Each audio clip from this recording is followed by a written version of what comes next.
We are live. It is February 20th, 2018, the Tuesday edition of the Alex Jones Show. I'll be in for Alex for the first 2 hours. Then in the second 2 hours after that, the third and fourth hours, it will be the one and only Milo Yiannopoulos. But we've got a ton of news to cover right now. Top of the agenda being the increasing polarization of America as the culture wars intensify. It's at fever pitch like never before. We have a top headline up on Infowars.com right now, which is also on drudgereport.com.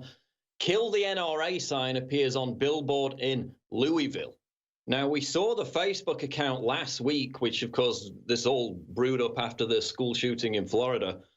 The Facebook account where they actively encouraged and incited people to go out and shoot Republicans as revenge for the Florida high school shooting. Now it's gone into high gear. We've got this kill the NRA sign appearing on a billboard in Louisville. Again, in response to last week's shooting, the billboard, which appears on Interstate 65, was an act of vandalism, according to the company that owns the billboard. So it wasn't an actual ad buy. They're saying they're taking it down. There's no sign it's actually being taken down. The words resist 45 also appear on the sign. So this was obviously put up by radicalized, insane, hyper-partisan, anti-Trump resistance members. And a spokeswoman for Outfront Media, the company that owns the billboard, said that it's being taken down. But Wave 3 News got the exclusive on this. And basically people are saying, once again, this is encouraging violence. Again, this is after the school shooting. They're actively calling on people to kill NRA members as a response to that shooting. After Facebook finally closed down this group, they removed the posts, as we highlighted last week after our big story on it, which was also top of Drudge Report. They closed down the Facebook group of people openly inciting shooters, killers, crazed killers to copy James T. Hodgkinson, who, of course, was the shooter of Congressman Steve Scalise. They called on people to go out and get blood, get a revenge blood attack against NRA members, against Republicans in response to the shooting. What is going on in America? How hyper-partisan has the political environment become where this kind of thing is happening? Kill the NRA signs. This has been up since Friday. Hasn't even been taken down yet. It's Tuesday. It's 3-4 days later. It's still up there. No sign of it being taken down. This is the political climate that we're dealing with, that people can be allowed to do this, and there's basically going to be no backlash whatsoever. These are the times we're living in. This is an anti-Trump resistance message calling on people to kill NRA members in response for this school shooting. Absolutely incredible. Meanwhile, we also have this story in a similar vein. Far-left writer calls on black people to start barking at white people who, quote, speak out of turn. This is not The Onion. This is not a parody of far-left social justice warriors. This is an actual call for black people, in the spirit of the movie Black Panther, in which this takes place, to bark at white people to make them shut up.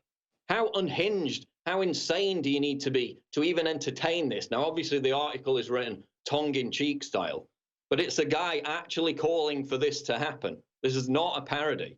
He says, quote, "We're too infected with colonization and the myriad of residues and peripheral effects." He's talking about Wakanda. He's talking about Black Panther.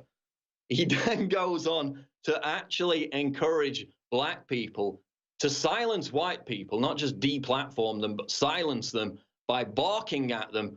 For example, if a woman's walking down an alleyway and she's passing, say, a gang of black people, she grabs her purse. This guy says that those black guys should just start literally barking at a woman in an alleyway. That's one of the examples he gives.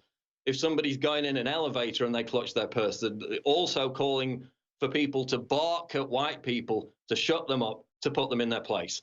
Absolutely incredible hyper-partisan times. This is the kind of insanity we're dealing with. We'll be back after the break. We are live. It is the Alex Jones Show. I was talking about this article, which is up on Infowars.com as of a couple of hours ago. Headline, far-left writer calls on black people to start barking at white people who speak out of turn.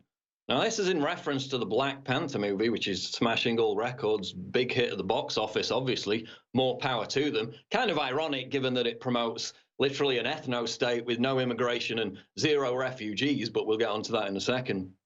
This is a writer by the name of Damon Young at The Root, which is a massive far-left social justice warrior website. He's calling on black people to start barking at white people who, quote, speak out of turn. Now, let's read what he actually says in this article, because it has to be heard to be believed. He says, one thing that we can and definitely should start doing is what Mbakau and his K-Dog Jabari tribe did when encountering a problematic white dude who was speaking when there was no ask or need or purpose for the thoughts and opinions of problematic white dudes. That perennial woe. Bark.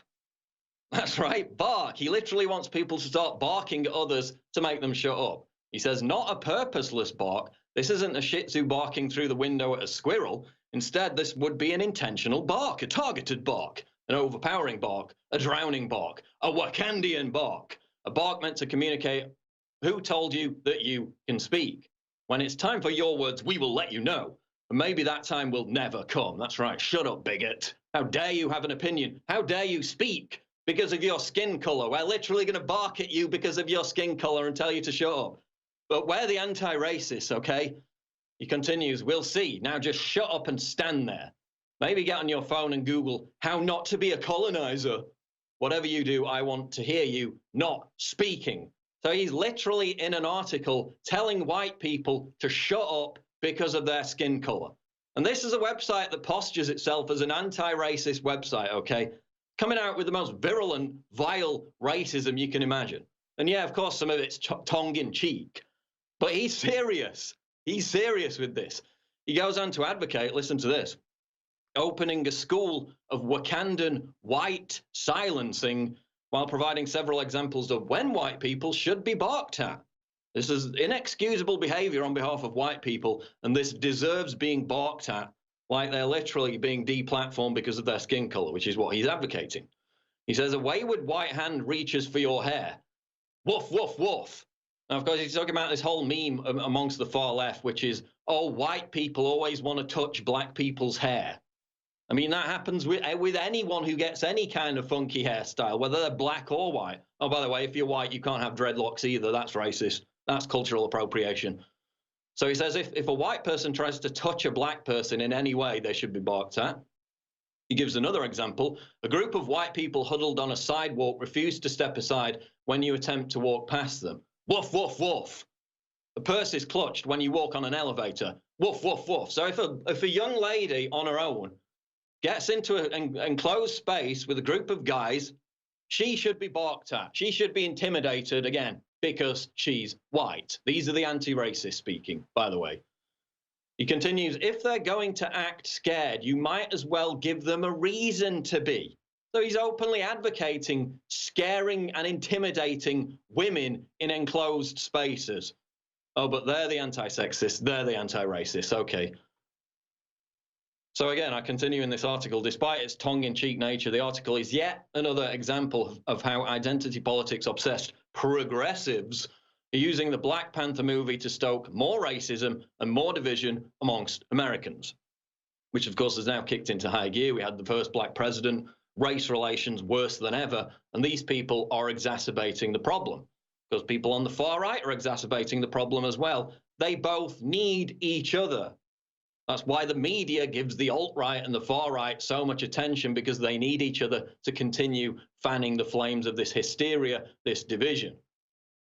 The irony of this, of course, is pretty stunning, given that Wakanda, the fictional East African nation in which Black Panther is set, bears all the hallmarks of an alt-right utopia.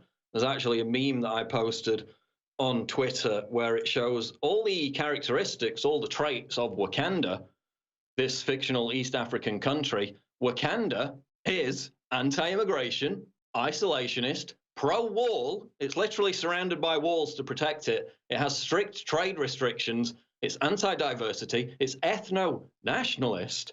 It's anti-refugee. And it's anti-democracy.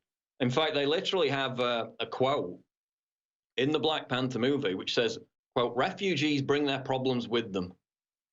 That's how they explain the fact that they're not going to allow any immigration. So by any score, Black Panther and Wakanda is an alt-right dream. If you want to really boil it down to its core characteristics, You know, the alt-right, the far-right, the racist Trump supporters should love this movie because it's this basically everything they advocate. It takes it to the extreme. And yet this movie has been used again for division in these hyper-partisan times. And now literally somebody at the root is calling on black people to start barking at white people to intimidate them into silence, or simply to intimidate women on their own.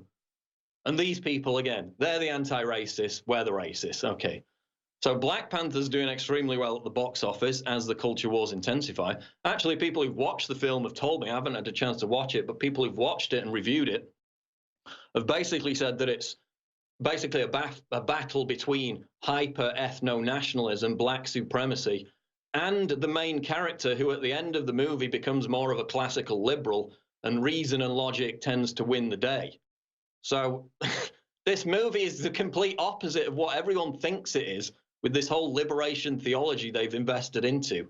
It's actually, from one perspective, it's an alt-right dream, and from another, the whole Black Lives Matter mantra gets demolished in the movie because they're the bad guys. So whatever people are transposing onto this Black Panther movie isn't really working out. There you see a screenshot that I did for my video with the main character with a Make America Great Again hat on, because again, a lot of aspects of Wakanda are stuff that literally Trump has advocated and is trying to implement. But no, that doesn't matter. They're just using this film for division. Meanwhile, another headline here, Hollywood elites blast Clint Eastwood's film for not portraying sympathetic terrorists. Now, this is exactly what I predicted would happen. So Clint Eastwood made a movie, very interesting movie, it's definitely one I want to watch, about the Paris train attack. You remember that a couple of years ago, where the terrorists tried to carry out a massacre on a train heading to Paris. Those 3 US soldiers intervened, stopped a terrorist attack. One of them was black, by the way. He's literally a black hero because he plays himself in the movie as well. So you've got an actual black hero, not somebody who prances around in a leotard on a stage like in Black Panther, but an actual African-American hero who stopped a terrorist. Nobody knows about him. Nobody cares about him. But Clint Eastwood's movie, 1517 to Paris, they use the same guys who actually stopped the terrorists. The original guys are in the movie. Of course, Clint Eastwood's a conservative. Hollywood literally has to have secret societies of conservatives simply for them to be able to talk to each other and still have careers. They have to do it behind the scenes. It's all hush-hush. So now a wave of negative reviews is pouring in for Clint Eastwood's movie. And we're going to read some of them here. Slant Magazine talks about the film's departure from the surprisingly visceral and nuanced book, and says that one misses the prismatic structure of 1517 to Paris. And basically they go on to say that the terrorist in the movie, who is stopped by the heroes, is not portrayed sympathetically enough. Pittsburgh Post-Gazette, even UK Daily Mail chastises this movie for its obsession with firearms. And again, the fact that the terrorist is, you know, portrayed as a bad guy, God forbid. Imagine if there was a white supremacist with an AK-47 who tried to massacre people on a train, and then Hollywood made a movie about it. Would the reviewers at the Daily Mail, at the Pittsburgh Post-Gazette, at the Daily Beast, would the reviewers be complaining about the fact that the white supremacist terrorist wasn't portrayed sympathetically enough? Look at it that way, and yet that's exactly what they're doing with this Clint Eastwood movie, while they fawn and worship at the feet of the Black Panther movie. Very interesting clash there. Very interesting case study for the intensified culture wars that we're now experiencing in America. We'll be back to talk about it after the break. Infowars.com. Don't go away. We are live on the Alex Jones Show. I'm going to get back into the news in a second, but I want to tell you about some of the great specials we have available right now at InfowarsStore.com, including this limited time sale, which is Super Blue 50% off. We're quickly running out of our best-selling Super Blue products, fortified with colloidal silver and iodine to give you a fluoride-free smile. If you're not using this product at this point, I mean, come on. Everybody uses fluoride-free toothpaste, anyone who knows about the effects of fluoride anyway. So why not get it from us? We're going to have to take this sale down in a few days as we're almost sold out. And it will be at least a month before we can get this Super Blue back at its low price. So there's no time to wait. Make sure to get yours right now, InfowarsStore.com. massive 50% off discount. And that's not the only discount. We got the iCurin at 50% off, Cellforce at 53% off, the Real Red Pill at 50% off, and Pollen Block at 50% off. All those discounts will be ending soon at InfowarsStore.com. We also have the new product, which I've been taking, which is Body's Whole Body Support. This is the anti-inflammatory support nutritional supplement. I've been taking this. I had a chest problem, which was causing problems with breathing. It was basically an inflammation of the chest. It's a problem I've had before. Been taking this product for about a week and a half now, and it's really alleviated a lot of the symptoms with that anti-inflammatory support. It is Body's Whole Body Support. You can read the reviews at InfowarsStore.com. It's basically turmeric, and we don't broadcast, we don't cheerlead the benefits of turmeric in terms of alleviating mood as well. I mean, there are lots of scientific studies, double-blind studies, which show that it, in some cases, outperforms actual antidepressants in terms of lifting your mood. We're not selling it on that basis. We're selling it on the anti-inflammatory support, which I can personally testify has worked wonders for me in just the 10 days I've been taking it. It is Body's. It's available right now for $49.95, and that is a 120 capsule bottle. You take 2 a day. So that is going to last you for 2 months. If you have problems with your joints, if you have problems with flexibility, if you've got inflammatory problems, Body's could be the solution for you. And look at those 4.9 independent reviews out of 18 reviews. So other people have got it. They're raving about it on InfowarsStore.com. It is Body's, and I can personally recommend that. Just in the 10 days that I've been taking it, I've noticed a definite improvement. You can also select a delivery every 60 days or every 180 days. With the auto ship option, you get a 10% discount on that on top of the discount we're already running. So if you forget to order it, obviously we take a lot of supplements. Sometimes we forget to order them. The auto ship means you don't have to continually reorder. It does it for you. And of course, you can cancel at any time. You're not locked into any kind of contract. And you get a massive discount on top of the one already offered. And of course, that's available on our other products as well. That is Body's Whole Body Support, available right now at InfowarsStore.com, along with those other huge 50% discounts, 50% plus in some cases, including on the Super Blue fluoride-free toothpaste. Support this network. It's more important than ever before by getting the products at InfowarsStore.com. Now, I was talking before the break about this new Clint Eastwood movie, The 1517 to Paris, released at the same time as Black Panther. Now, I'm not saying that it's on the same level as Black Panther. Obviously, Black Panther's a huge Marvel blockbuster. It's got a giant budget, probably like 10, 15 times bigger than Clint Eastwood's.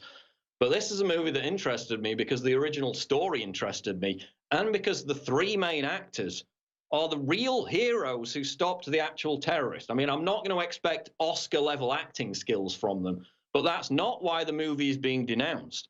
It's being denounced because they don't treat the terrorist with enough kid gloves and enough sympathy. The Daily Beast, a reviewer at the Daily Beast, stated the film was, quote, more mind-numbing than his empty chair speech, and called it a stunning misfire of the terrorist, said the Daily Beast. As for the villain in question, Eastwood primarily films his hands, sneakers, arms, and back, all as a means of making him some sort of faceless existential threat, a symbolic vehicle for Stone's greater purpose. Now, of course, why they did that is because they want all the attention, all the glory to go to the actual American heroes that stopped the terrorists. That's why they don't endlessly focus on the terrorist himself. But the Pittsburgh Post-Gazette review lamented the exclusion of, quote, any hint of the terrorist motivation. So again, they're more interested in the excuses as to why the terrorists carried out the attack. Maybe it was, France's involvement in the war against ISIS or whatever. But again, that's not what the focus of the movie was about. The focus of the movie is about the heroes. That literally triggered all these far-left reviewers, because we can't have American heroes being depicted as American heroes. There has to be some kind of divisive wedge issue or some kind of identity politics obsession inserted into every single movie. I mean, they're now saying the BAFTAs, which is the UK Film Awards, if they don't have a diversity message in the movie by 2019, it's not going to be even considered for an award. It's literal re-education brainwashing. to the point where if these movies don't pass purity tests, if they don't fawn to left-wing dogmas, to left-wing obsession with identity politics, they're going to get bad reviews. I mean, that is the ultimate kind of communist system where all the art has to be filtered, all the movies has to be filtered through this government censor before it can even be commented on in any kind of neutral way. I mean, that is chilling. Even the Daily Mail wrote, which is a, typically right-wing publication, wrote about this movie, the Clint Eastwood movie, that his three heroes, quote, in that sacred American way, their Christianity is not incompatible with an obsession with firearms. Continued that the narrative throbs with Eastwood's conviction, shared as we know by President Trump, that the best way to stop a bad guy with a gun is a good guy with a gun. So they can't tolerate for a second the message that in some cases, terrorists, mass murderers are stopped by responsible people with firearms. So on that basis alone, because it doesn't pass the purity test of these far-left publications, they gave it a negative review. So this is the whole situation right now, where if you don't bow and scrape and grovel and genuflect to all these left-wing ideologues, these left-wing dogmas, you're not even going to get a fair hearing on any kind of art, on any kind of movie. And that's fundamentally bad for society because it encourages people to make boring crap that's not driven by plot, but driven by, again, fawning obsequiousness to these left-wing dogmas. That's always going to produce boring, stale, samey, predictable content. And that's exactly what's starting to happen now in the rest of Hollywood, which is why their box office income has plummeted. We've seen the figures. It's, what is it? They had the worst summer last year for about 10, 15 years, even though there's more people going to the movies because the population's far greater than it was 15 years ago. But still, income is down because people are turning away from this social justice indoctrination. We also see that with the NFL, of course. People are turning away from that. The polls on the NFL said that people were turning off because they don't want politics in their sports. I mean, that's why when Vince McMahon launched the alternative to the NFL, the XFL, he made a point of saying we're not going to have politics constantly injected into everything. People are sick of it. The left-wing intelligentsia is not sick of it, and that's why they're panning Clint Eastwood's movie, because he dares to portray authentic Americana. We will be back on the Alex Jones Show in the next segment. Breaking news at Infowars.com. Don't go away. We are live. It is the Alex Jones Show. Milo Yiannopoulos is coming up in the third and fourth hours, so be sure to stay tuned for that. But let's recap what we started the show with, which is this top story, which is also on the Drudge Report. It is "Kill the NRA" sign appears on Billboard in Louisville, Kentucky. This sign has been up since Friday, at least since Friday. It was still up as of yesterday evening, or Monday evening, I believe. That's right, yesterday evening. Kill the NRA. Resist 45, obviously a reference to the resistance movement against President Trump. This is a sign of the divisive, violent rhetoric that is plaguing the political discourse right now. This follows just days after our big exclusive story about the Facebook group. I think the name of the group was Milkshakes for the Republican Party, which was, by the way, removed by Facebook days later. They were slow off the starting gun again on that. But on that Facebook page, we featured the quotes. Absolutely shocking. This is the quote from the Facebook page on this far-left group after the Florida shooting. It said, quote, "Dear crazed shooters, the GOP has frequent baseball practice. You really want to be remembered. That's how you do it. Signed, Americans tired of our politicians bathing in the blood of the innocent for a few $1 million from the terrorist organization NRA." That was literally put out as a public post on Facebook, calling the NRA a terrorist group, decrying politicians bathing in the blood of the innocent, while calling for terrorist attacks and bloody shootings. Like, do they not get the irony there? There was another post on this Facebook page which read, quote, "You remember the shooting at the Republican baseball game?" Of course, a reference to the James T. Hodgkinson attempted massacre, which thankfully claimed no lives, obviously severely injured Congressman Scalise. The post went on to say, "One of those should happen every week until those NRA-funded SOBs do something about this." So they're openly calling for politically motivated terrorist attacks in response to this horrific shooting. Now, of course, we've got CNN, we've got MSNBC using these kids as propaganda tools. Again, their favorite tactic is to use children as cheerleaders, as dog whistles for their anti-gun, anti-Second Amendment message. Oh, by the way, one of the kids involved in this school shooting, one of the survivors, is a fan of Infowars, follows me on Twitter, is pro-Second Amendment. You don't see him on CNN, do you? No, they've only picked the students who are anti-gun. Of course, in Florida, you're going to get a lot of people who are growing up in conservative families who understand and cherish the Second Amendment. Those kids, those survivors aren't on CNN. Instead, we've got this headline out of CNN. Parkland students show why 16-year-olds should be able to vote.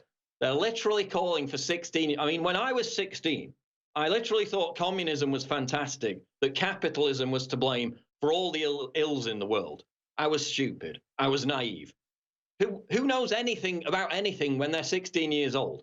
Now you've got some of these kids who are being put up on television. Some of these videos that we've embedded in this article, up on Infowars.com, there's an article about this, where they're practicing lines. They're being told by people off camera what to say. In one case, that's what it looks like.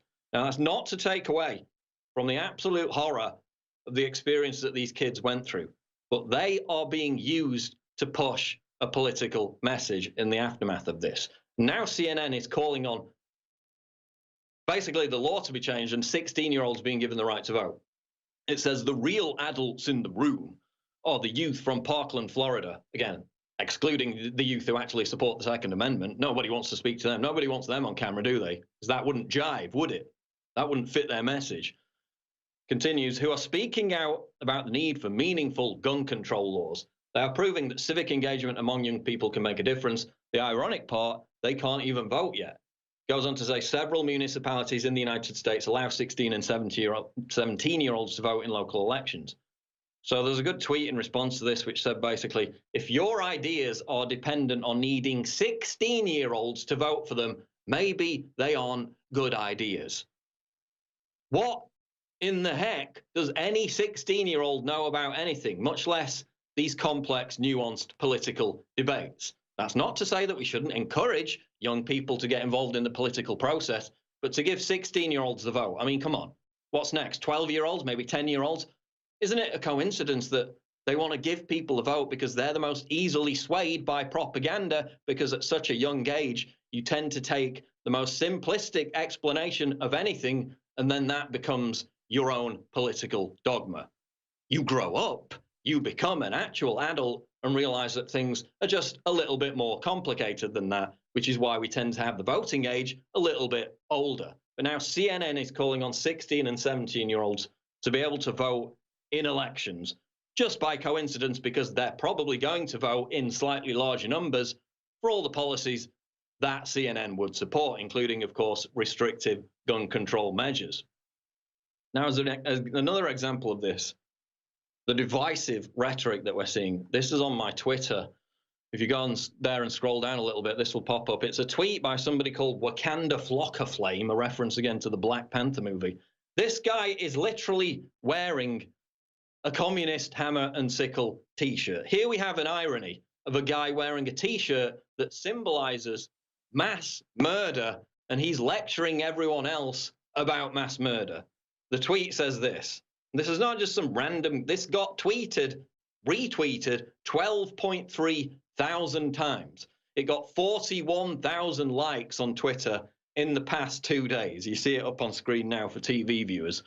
It says, I been to public high school and black and Latin astute kids bought guns and knives to school every day. Oh, great. And no one ever got shot or stabbed. Yeah, because there's literally no shootings or stabbings by black kids or Latino kids. That never happens in America. They don't form a significant part of violent crime statistics. That's not happening. And this guy went to school with kids who brought guns and knives in every day. And they were well-behaved children. Nothing ever went wrong. He finishes by saying, kids aren't the problem, white kids are. So again, every single event, they seize on it to push this divisive identity politics, this obsession with racism. Now, Slate, of all publications, Slate, which is a left-wing publication, did a study into mass shooters, they found that the demographics on ethnicity of mass shooters correlate almost exactly with the demographics of the American population.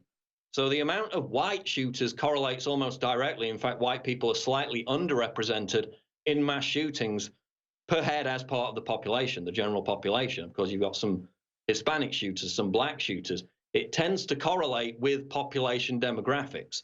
So this entire narrative that the only people who carry out mass shootings are white kids, yes, the majority are white kids because white people are the majority in the United States. Slate proved it. This is not Newsmax. This is not WorldNet Daily. This is not Breitbart. This is not Infowars. This is a left-wing publication. They proved that demographics correlated with mass shootings. So again, completely wrong, completely insane, completely unhinged to say the problem is white kids. Even more unhinged to say, oh, my friends brought in knives and guns to school every day. They were black, they were Latino. We didn't have any problems. Absolutely incredible. But this is the rhetoric we're seeing in the aftermath of the Parkland massacre. We're also seeing Jim Carrey in another bizarre tweet that he came out with. Headline, sick. Jim Carrey tweets to teen survivor, graphic cartoon of school massacre with anti-Trump message. This was a Gateway Pundit article. Actor-comedian Jim Carrey created an anti-Trump work of art showing bloody dead bodies of dead students killed in the Parkland, Florida school massacre and tweeted it to a teen student survivor of the attack. Now, this cartoon basically shows Trump on the golf course pitching golf balls on a silhouette, in a silhouette before a fairway littered with bloody bodies of children. Trump is shown yelling, "What's wrong with these kids? Didn't they hear me yell for?" So he's literally blaming directly Donald Trump for the Florida school massacre. By the way, number of mass shootings during Obama's term, 41. Number of shootings blamed on Obama, 0. But Trump's at fault for the Florida massacre. We'll be back to talk more about it. This is the Alex Jones Show live. Real live, it is the Alex Jones Show. Before I get back into the news, let's talk about some of the great deals available right now at InfowarsStore.com. We talked about limited time sales ending soon. That is 50% off. Bunch of different products, notably Super Blue fluoride-free toothpaste. Again, this sale is going to be taken down in a few days because we're running out. It's not going to be available at that price again for a while. It is the Super Blue fluoride-free toothpaste. You should be buying this product anyway. How many years have we been talking about the dangers of sodium fluoride? You can get it from us at this great discount price. Look at those reviews. 4.8 out of 3,384 independent reviews on InfowarsStore.com for the Super Blue fluoride-free toothpaste. Again, you can select the auto ship option to get an even bigger discount, have it delivered every 6 hours. How annoying is it when you run out of toothpaste, when you don't have toothpaste? Those days will be gone if you select the auto ship option. You will never have that problem, and you will be getting a great product at a great discount. You can select from 14 to 90 days on the auto ship option. It is Super Blue fluoride-free toothpaste, available right now at InfowarsStore.com. We've also got iCuren, available at the introductory price of $19.95. That is 50% off. The more toxins and diseases that find their way into your system, the more important it is that your body's detox systems can keep up, because your liver and kidneys are without a doubt the most important detoxifiers. It's time you took care of them like they take care of you with iCuren from Infowars Life. Again, that is available right now at 50% off, massive discount. It is a 30-day liver cleanse available right now at InfowarsStore.com. Out of every reviewer, and it's a new product, so there are only 4 reviews, every single person has given it 5 stars. No higher approval possible on the iCuren product, which is available right now at InfowarsStore.com for 50% off. Huge discounts. Please support us today by stocking up on all those great products at InfowarsStore.com. Now, CNN, MSNBC, and the usual suspects are trying to turn this Florida school shooting into basically a baseball bat to beat Trump over the head with. We had the massive scandal over the weekend, if you remember, Trump visiting some of the victims in hospital. And you know what he did? You know what that evil son of a gun did? He actually smiled on camera. Now, let's not talk about the fact that in these pictures, the rest of the family and the victim, the girl who's in the hospital bed recovering, they've also got beaming smiles from ear to ear. No, Trump's bad because he's doing exactly the same thing in the photograph as the victim and as the family members of the victim are doing. They tried to pin that on him as well. Literally, the derangement has reached levels unparalleled. You've got them worshipping North Korean dictators, people involved in that brutal, horrific regime, worshipping them for smiling at the Winter Olympics. They're great. They literally have hundreds of thousands of political dissidents in incarceration camps who get tortured to death. But she's great because she smiled and she gave Mike Pence the side eye and she really owned him. The media is worshipping her. Meanwhile, Trump smiles in a hospital photo with the rest of the family members and the victim smiling, but he's bad. Absolutely incredible double standard. There you see some of the pictures. The staff members are all smiling, trying to raise everyone's spirits in what must be a horrible, horrible time. But no, Trump's bad for doing that. Then you have the obvious political narrative going against Trump, blaming him for the massacre. Now we have this article from Daily Caller. Hero coach who laid down his life protecting students was a Trump supporter. One of the heroes who lost his life during the Florida school shooting this week appears to have been a Trump supporter. These are the Facebook likes of the late football coach Aaron Feist, who died using his body as a human shield to protect students from flying bullets at Stoneman Douglas High School. So they went through his Facebook likes. It was all Donald Trump. It was anti-socialist stuff. It was spicy memes against socialism, all kinds of good stuff. Again, they circled his likes. He likes Ben Shapiro, a bunch of different conservative websites. He likes Donald J. Trump. So this effort to pin this on Trump is completely asinine. As I said in the previous segment, one of the survivors, one of the victims of this attack, who took some of the iconic photographs of them hiding under the desks, hiding under the tables, hiding under the chairs, he's an Infowars fan, huge Infowars fan. I was talking to him on Twitter. So some of the victims were Trump supporters, some of them were Trump haters. Doesn't matter. Why are you trying to politicize this by blaming Trump when literally the hero who threw himself in front of the victims was a Trump supporter? Now, if this massacre was motivated by somebody's support for Trump, which doesn't appear to be the case, it appears to have been motivated by the fact that this guy was a nihilistic loser, then yeah, that may have been part of the discussion, but it wasn't. I mean, there was an attempted terrorist attack before Christmas, which we reported on, where it was a Muslim convert who was planning to shoot up Pier 39 in San Francisco and murder a bunch of people. He was a supporter of Antifa. He was a Muslim convert. It was obviously a politically motivated attack. Thankfully, it was stopped. But again, if it's politically motivated, then yes, it's right to talk about it and to talk about the environment that we're in right now. But these school shootings, obviously the vast majority of them are just carried out by nihilistic loner losers who've had terrible parenting, terrible backgrounds, and that's what we need to address in society, the atomization of these young people. You can't just pin it on Donald Trump because you've got Trump derangement syndrome like Jim Carrey. I mean, let's flash back to that Gateway Pundit headline. Jim Carrey tweets to teen survivor graphic cartoon of school massacre with anti-Trump message. So he's literally scrawled this cartoon in his fever, and it shows Trump pitching a golf ball with the golf green littered with dead bodies of children. Absolutely incredible. He added the quote, "What's wrong with these kids? Didn't they hear me yell 4?" Again, there were 41 mass shootings during Barack Obama's presidential term. How many was he blamed for? By people like Jim Carrey, by people on the left? 0. The first major mass shooting after, of course, the Las Vegas massacre, which they also tried to blame on Trump, by the way, even though most of the victims would have been Trump supporters, typically at a country music rock concert.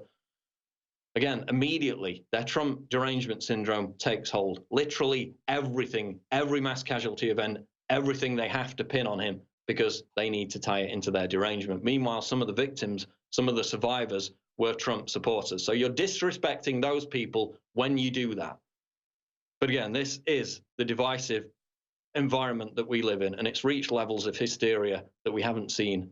I've certainly never seen in my entire history of covering news, basically, where we got to the point where far-left writers at the root are calling on black people to start barking at white people and intimidating women in elevators. For what reason? For what reason, do I ask? We're supposed to be coming together as a society in these difficult times. These people constantly driving wedges over and over again. And the far right appreciates that too. They need each other. They riff off of each other. So the hysteria on the fringes continues to build because it benefits both sides. Absolutely incredible. Switching gears for a moment, though, this is out of the Washington Post, and Donald Trump tweeted about this morning. Trump accuser keeps telling her story, hoping someone will finally listen. This is the same woman who has accused Donald Trump of sexually harassing her over and over again. People are listening. She's been on countless television shows. She's got the front page headline in the Washington Post. Trump completely denies it. He tweeted this morning, "A woman I don't know, and to the best of my knowledge never met, is on the front page of the fake news Washington Post saying I kissed her for 2 minutes in the lobby of Trump Tower 12 years ago. Never happened. Who would do this in a public space with live security? Cameras running." So Trump's calling it another false accusation. The Washington Post is running with a headline that nobody's listening to this woman. She was on Megyn Kelly's show for like half an hour in December talking about this. She's been in the Washington Post. She's been in numerous other publications. People are listening. It just seems like they're not believing. And that's the problem we have here. Remember, this woman who claims that Trump kissed her, that he accosted her at Trump Tower, went on Megyn Kelly's show and characterized Trump asking for her phone number as sexual harassment. Remember that? So again, you've got this whole Me Too movement, which has been, again, completely politicized, completely hijacked by people on the far left to demean Donald Trump, once again, tying every single thing into their Trump derangement syndrome. Whether Trump should address this, who knows? Maybe that's a mistake, but people aren't going to tell him what to tweet, as we've found out by now. But this is a woman who's got relentless saturation media coverage, and yet she's on the front page of the Washington Post saying no one's listening. People are listening, people aren't believing, and that seems to be the problem with these relentless sexual assault accusations against Donald Trump. We'll be back after the break. This is the Alex Jones Show, live breaking news at Infowars.com. Don't go away. It is Paul Joseph Watson in for Alex Jones. Coming up in the third and fourth hours, we have the one and only Milo Yiannopoulos. For now, we'll head back into the news. I was talking about this story before the break. Again, this accuser, this Trump accuser, claiming that he, God forbid, asked for her phone number, the horror, is now claiming that Trump kissed her for 2 minutes, accosted her in Trump Tower. Trump's up on Twitter denying it. Now, I flash back to this story, which we had in December, where Bill O'Reilly was predicting a new sexual assault claim, or a slew of sexual assault claims against Trump. They tried to roll into this whole Me Too crescendo, trying to scalp Donald Trump with that narrative. It doesn't appear as though they've been successful because they just keep recycling the same stories over and over again. But of course, back in December, you see the headline there, huge fake sex assault claim against Trump coming in January. That didn't happen. They just recycled what we already knew about or heard about. Will they try this again? Will they come out with new victims claiming that they were assaulted or accosted by Donald Trump with no evidence whatsoever to back it up? It remains to be seen. But Trump is tweeting about it again this morning. Also, he's tweeting about Russian collusion once again. Headline, Trump tweet storm. President Trump takes on Obama for not taking action against Russian election interference. President Trump cut loose on Twitter again Tuesday morning. The Republican president went off on Barack Obama. The Democratic Party and the far left Russia collusion hoax, which again is completely boring at this point. They've indicted another lawyer today who's tangentially implicated with Manafort. It's completely boring. They've got nothing whatsoever on Trump, nothing directly as it pertains to collusion on his campaign. But the drumbeat continues from day to day to day.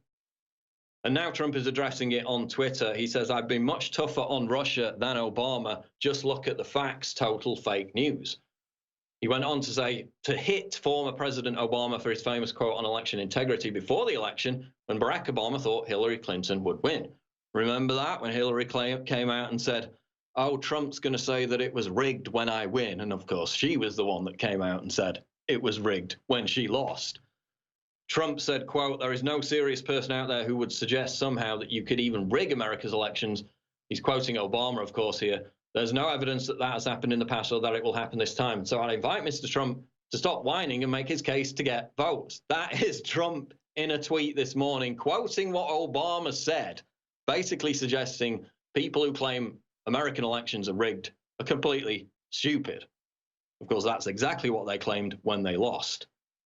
Trump went on to say, the President Obama quote just before the election, that's because he thought crooked Hillary was going to win and then he didn't want to rock the boat. When I easily won the Electoral College, the whole game changed and the Russian excuse became the narrative of the Dems. So again, he's bashing Obama, he's bashing Hillary Clinton on the fact that they relentlessly talked about this rigging of elections. They lost, and it was them complaining about elections being rigged, and then you had the anti-Trump riots and everything after that. We also have, on the subject of Russian collusion, CNN and MSNBC helped Russia sow discord by promoting fake anti-Trump rally. And who showed up at one of these Russian-operated rallies? Well, it was none other than the odious blob, Michael Moore. Fox News reports Michael Moore participated in an anti-Trump rally allegedly organized by Russians. The filmmaker, who has long accused President Trump of colluding with the Russians, posted videos and pictures of himself, and they're actually in this article, participating in a protest in Manhattan that was allegedly organized by Russians in November 2016. So he was virtue signaling about how Trump was not responding to this protest, about how Trump was in bed with the Russians. Meanwhile, the Russians were literally behind this protest at which Michael Moore was an attendee. Absolutely incredible. As the only Russian collusion, it appears, was between elements of the anti-Trump resistance, of course, Hillary Clinton, Barack Obama, who were more closely tied to Russia than anyone in the Trump campaign. No evidence has come out to prove anything otherwise thus far. We'll be back. This is the Alex Jones Show Live. Don't go away. We're live. It is the second hour of the Alex Jones Show. Before we dig back into this news and some breaking news up on Infowars.com, I want to tell you again about the great specials at InfowarsStore.com. We have limited time only Sell Force on InfoWorld's Life at 53% off discount. That's $69.95. Several years ago, we teamed up with Dr. Group to create DNA Force and other incredible InfoWars Life formulas because they had outstanding standards. After a few years of delivering these powerful formulas, we wanted to improve on DNA Force and its Bio-PQQ formula to help you get the best for less. So now we have Cell Force.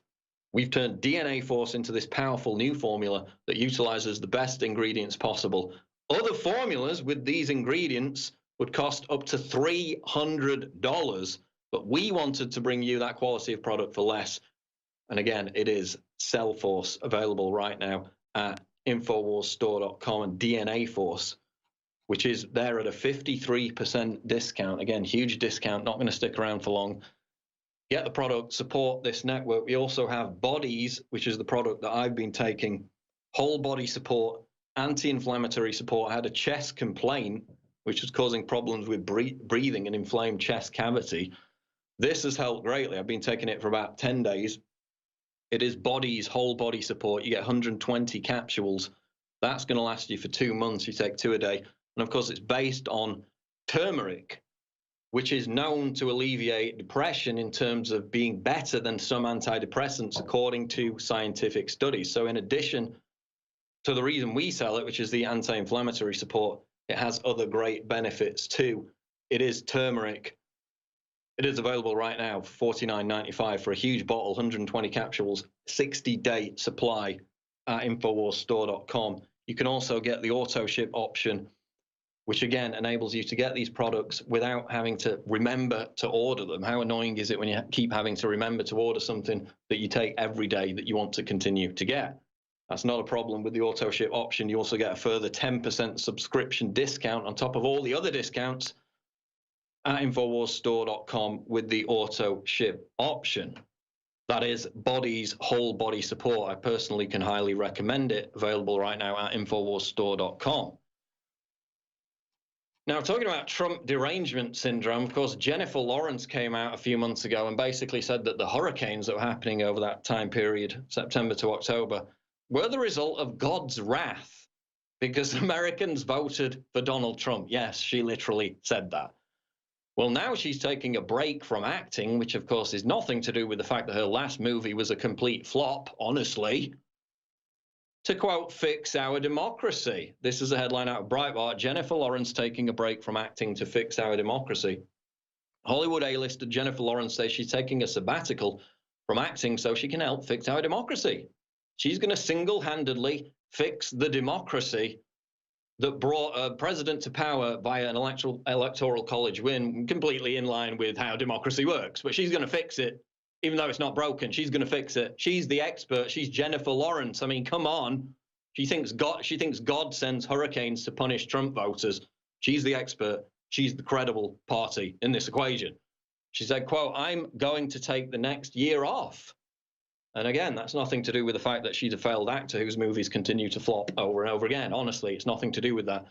So she's going to take a year off, explaining how she will work with a self-described anti-corruption nonprofit to, again, fix America's democracy, which isn't broken to begin with.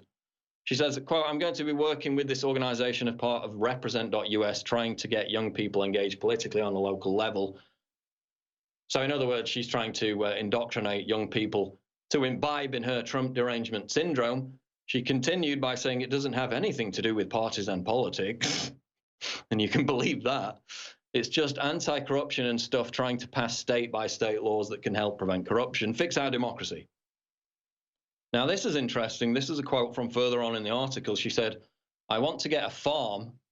I want to be like milking goats. Now, I think those are the words of another celebrity who has been broken by Donald Trump. Much in the similar vein as Eminem, of course, who had a whining hissy fit about the fact that Trump refused to respond to him. Now Jennifer Lawrence is so traumatized by Trump, she's basically quitting acting for at least a year, and she's going to work on a farm. She's going to milk goats. Sounds like she's been broken by Donald Trump, doesn't it? Another hysterical celebrity. Let's talk about this, though, because this is an absolutely shocking video, which we're going to play here in a moment. Now, this arose out of the LeBron James-Laura Ingraham controversy. Of course, LeBron James, the basketball player, came out and said the #1 job in America, the appointed person, is someone who doesn't understand the people. He's talking about Donald Trump, the arch criminal, the commander in evil. The athlete said, he added that some of the president's comments are laughable and scary. So Laura Ingraham of Fox News responded to his comments, calling LeBron James barely intelligible and ungrammatical on her Fox News show. She continued, quote, it's always unwise to seek political advice from someone who gets paid $100 million a year to bounce a ball. Keep the political comments to yourselves, shut up, and dribble. So Laura Ingraham had the nerve to face up, to strike back against LeBron James because he strayed into the political arena. And then what happened is this D-list actor who has basically not even been in anything known by anyone since like 2011, I didn't even know who he was, called Michael Rappaport, attacking Laura Ingraham. These are some of the most vile, actual misogynistic comments you will ever hear in mainstream politics. Now, I've said it over and over again, they reserve their most hateful vitriol, the most sexist, hateful misogyny for conservative women. You've heard all the absolutely disgusting slurs against Ann Coulter, which I can barely even talk about because they're full of C words and F words. Now Michael Rappaport, this nobody actor, has gone on an absolute unhinged rant against Laura Ingraham because she dared call out LeBron James for his comments. Let's go to this heavily censored clip because it's full of profanity. Here's the clip. I'm apologizing in advance. I know this is going to offend some women, but I had to do it. This is for Laura Ingraham, the cockeyed Fox News commentator with the Bobby Brown jaw who said that KD and LeBron James should just shut up and dribble. No, cluckhead, you shut up and dribble. These nuts.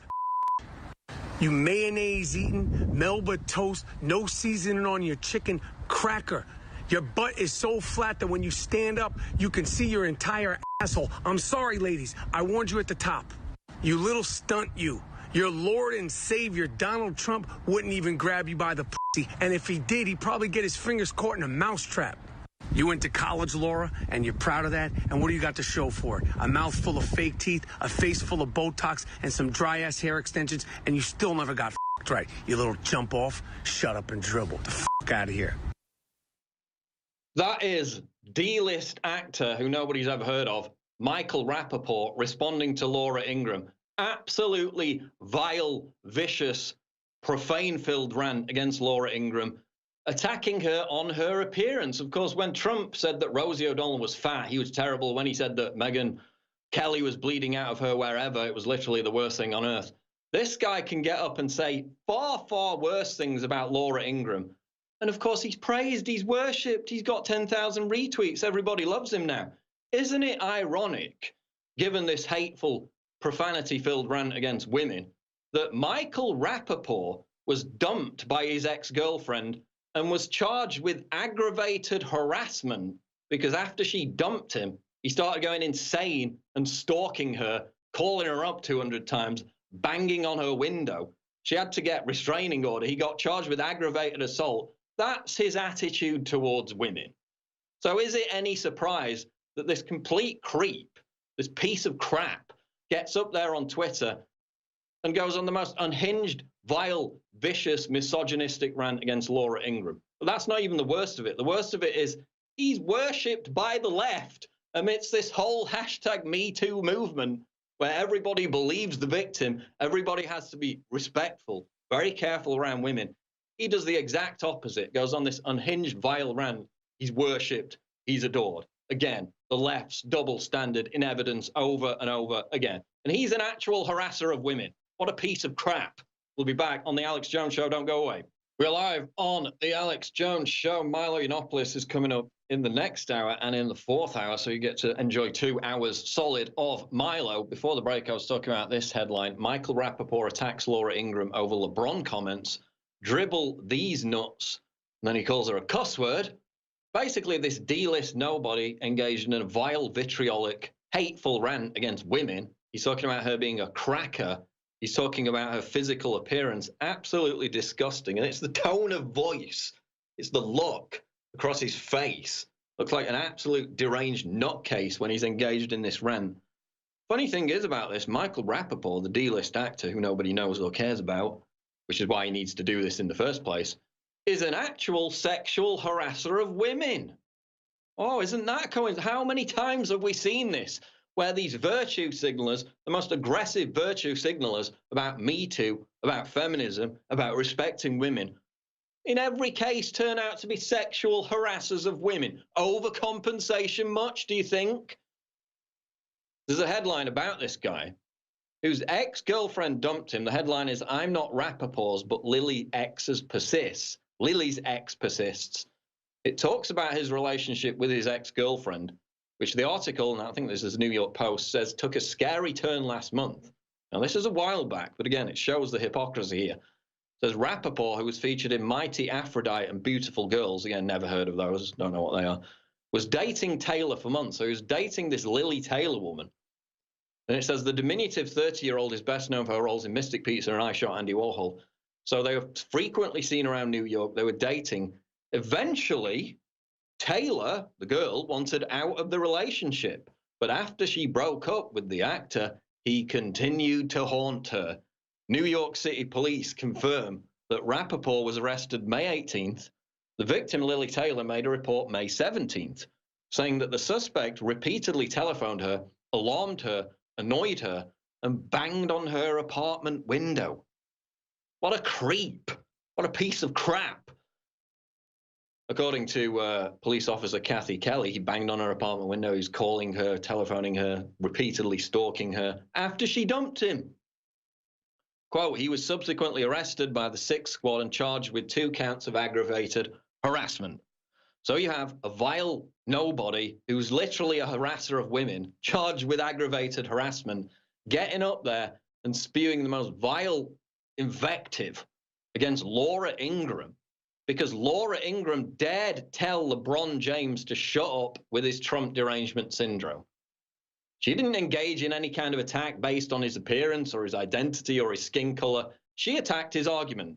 This creep This piece of crap that nobody's ever heard of or cares about, Michael Rappaport, attacked Laura Ingram's appearance. And we all joke about feminists being fat or whatever. It's banter. It's tongue-in-cheek, okay? There's a level that you get to where it just becomes a little bit too intense, a little bit vile, a little bit creepy. And he passed that red line, as you heard in that clip. Let's go to that video clip again of this nobody, Michael Rappaport, viciously attacking Laura Ingram, not on her argument, but on her appearance and the fact that she's a woman. Let's go to the clip. I'm apologizing in advance. I know this is going to offend some women, but I had to do it. This is for Laura Ingram, the cockeyed Fox News commentator with the Bobby Brown jaw who said that KD and LeBron James should just shut up and dribble. No, cluckhead, you shut up and dribble. These nuts. You mayonnaise-eating, Melba toast, no seasoning on your chicken cracker. Your butt is so flat that when you stand up, you can see your entire asshole. I'm sorry, ladies. I warned you at the top. You little stunt, you. Your Lord and Savior, Donald Trump, wouldn't even grab you by the pussy. And if he did, he'd probably get his fingers caught in a mousetrap. You went to college, Laura, and you're proud of that? And what do you got to show for it? A mouth full of fake teeth, a face full of Botox, and some dry-ass hair extensions, and you still never got f***ed right. You little jump off, shut up and dribble. The f*** out of here. What kind of individual engages? That's like a minute-long invective, vicious rant about her appearance, about the fact that she's white, he's white, is racist on top of being sexist. Absolutely disgraceful. And of course, it turns out that he actually sexually harassed a woman, was charged with 2 cases of aggravated assault. What a piece of crap. What they're all worshipping in. All the same people who talk about Me Too every single day until they're blue in the face all love this guy. What an absolute creep. Moving on from that, talking about the divisive climate in America right now, we have this story up on Infowars.com. Of course, we had the NRA banner hang of the Billboard, which said basically kill NRA members. We had the Facebook group calling on people to kill Republicans as revenge for the Florida high school attack. Now I have this video up on Infowars.com. Native American gets beat down after assaulting Trump voter. This is a video up on Infowars.com. A self-described Native American got his butt handed to him after he assaulted a Trump supporter. So he basically got triggered by the fact that one of the guys in the clip was wearing a Make America Great Again hat, which he said, quote, that effing hat caused genocide. It was unclear what genocide he was referring to. The Native American then knocked the hat off the cameraman's friend, who promptly defended himself, much to the shock of the Native American, who whined, what the F, as he took a barrage of fists. So he was so shocked that this guy, who he was assaulting, actually fought back. The article continues, it appears that Trump derangement syndrome is now leading to Popeye syndrome, in which wimps think they're invincible and capable of starting confrontations despite never taking a punch to the face. And you look at this clip, and again, it's another odious little blob who thinks he's a tough guy. Quickly proven otherwise. But again, Trump supporters getting attacked on the street simply for wearing a MAGA hat. And yet the entire narrative in the news media, again, is that all the hate, all the resentment is being directed from Trump supporters towards the left. When it's all going in the opposite direction, most of the hate crimes, a significant portion of the hate crimes that they blame on, you know, the Trump era have been completely proven to be false in many cases. And we have these incidents on a weekly basis, almost more in some cases. No media attention whatsoever. It'll get on YouTube, it'll get a few thousand views. It won't go beyond that. This is the climate we're living in. Now, talking about the sexual harassment of women, of course, the actual problem, the actual virulent problem with the sexual harassment of women, which is migrants coming into Europe and the West in general and treating women as second-class citizens, continues not only to get very little media attention, but to be openly decried by the left when anyone points it out. This headline is up on Breitbart.com. Activists against migrant violence towards women protest at Berlin Film Festival. This 120DB group has been formed in Germany to protest against migrant violence. Of course, violent crime through the roof in Germany after the importation of almost 2 million, I think it was by the end of it, Muslim migrants continues to happen. Now, activists from the anti-migrant violence women's movement 120DB stormed a panel on harassment and violence against women in film and television industry at the Berlin Film Festival. holding a banner reading "The Voice of Forgotten Women." And guess what happened when they got up on the stage and tried to protest against the assault of women at this Berlin Film Festival event? We'll tell you what happened after the break. This is the Alex Jones Show live, breaking news at Infowars.com. We'll be back. Don't go away. We are back on the Alex Jones Show. Milo Yiannopoulos is coming up in the next hour. But for now, before we head back into the news, I want to tell you about the massive discount special we've got right now at InfoWarsStore.com. It is all Super Blue products right now available for 50% off every single Super Blue product in the fight to avoid outside toxins and fluoride. You may be missing one of the most obvious sources, your store brand toothpaste. All the top brands have sodium fluoride. It's been linked to numerous diseases, of course, lowering of IQs. We've been relentlessly harping on this for over 10 years now. And while you try to keep your mouth clean, you may be filling your body with unnatural ingredients and fluoride. That's why we've created Super Blue fluoride-free toothpaste, the groundbreaking fan favorite InfoWars Life product, now at 50% off, 50, huge discount. Of course, it's not going to go out of date. You need to stock up on this right now. You will save an absolute ton of money on toothpaste. You use toothpaste every single day. You're not going to run out of this. So please take advantage of this special right now. It's loaded with the good halogen iodine and other powerful beneficial compounds, hand selected for their oral health benefits, including natural oils and high quality ingredients used since Aboriginal and biblical times. Super Blue fluoride-free toothpaste will supercharge your oral health and leave you with fresh, minty breath. It has the peppermint oil, the xylitol, the iodine, nanosilver, and more. We've also got bubblegum flavor. So if you don't like the peppermint flavor, if you think that's too strong, we've got bubblegum flavor. You can also expand your fluoride-free products with Super Blue fluoride-free mouthwash for a full and natural bathroom habit. So we got the toothpaste, we got the mouthwash, and it's all at 50% off right now at InfoWarsStore.com. Please support this network. Please support our continued growth and survival as we face a barrage of attacks from the mainstream media and the establishment on a daily basis. We're beholden only to you. We're not beholden to CNN, like CNN is beholden to, for example, Middle Eastern dictatorships, who they take their money from to produce puff pieces. We're not beholden to checks from George Soros, like Media Matters and others. So our content is not dictated by outside forces. We're truly independent, and that's all because of your support. We wouldn't be able to do it otherwise.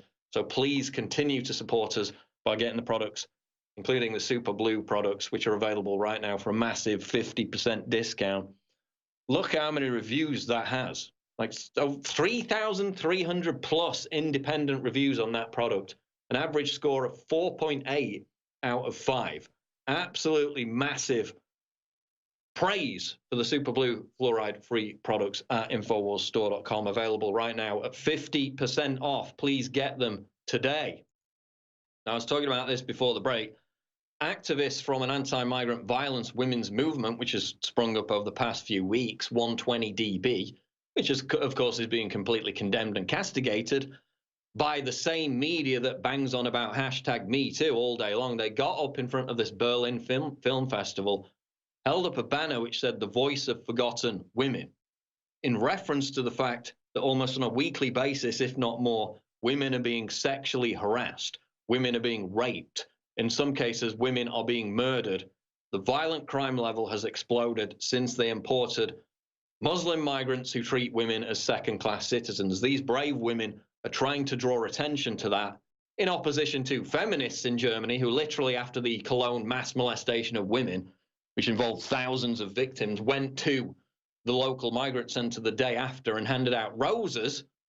They sided with the actual perpetrators in some cases. These brave women are standing up for the actual victims. And guess what happened? The female activists were promptly shouted at and labeled Nazis. Yeah, you're a Nazi if you recognize the true threat to women based on the actual crime stats released by the government and then draw attention to it. That makes you a Nazi. So they shouted Nazi at them. They chanted Nazis out while the women bravely held their own, held their banner with a sign showing a picture of 11-year-old Stockholm terror victim Ebba Akerlund, and we're going to have more on that soon as well. The article goes on to say actress Jasmine Tabatabai, who sat on the panel, labeled the women Nazis, saying it was probably neo-Nazis who thought they had to blow up the program. I do not know if it really makes sense to debate with such people. Yeah, don't debate with them, don't interact, don't actually give them a platform or actually ask them, engage them in a conversation, because we can't have that, can we? Just label them Nazis and say they have no argument. Even though you can't address their argument, you just throw ad hominems at them. That's disgusting.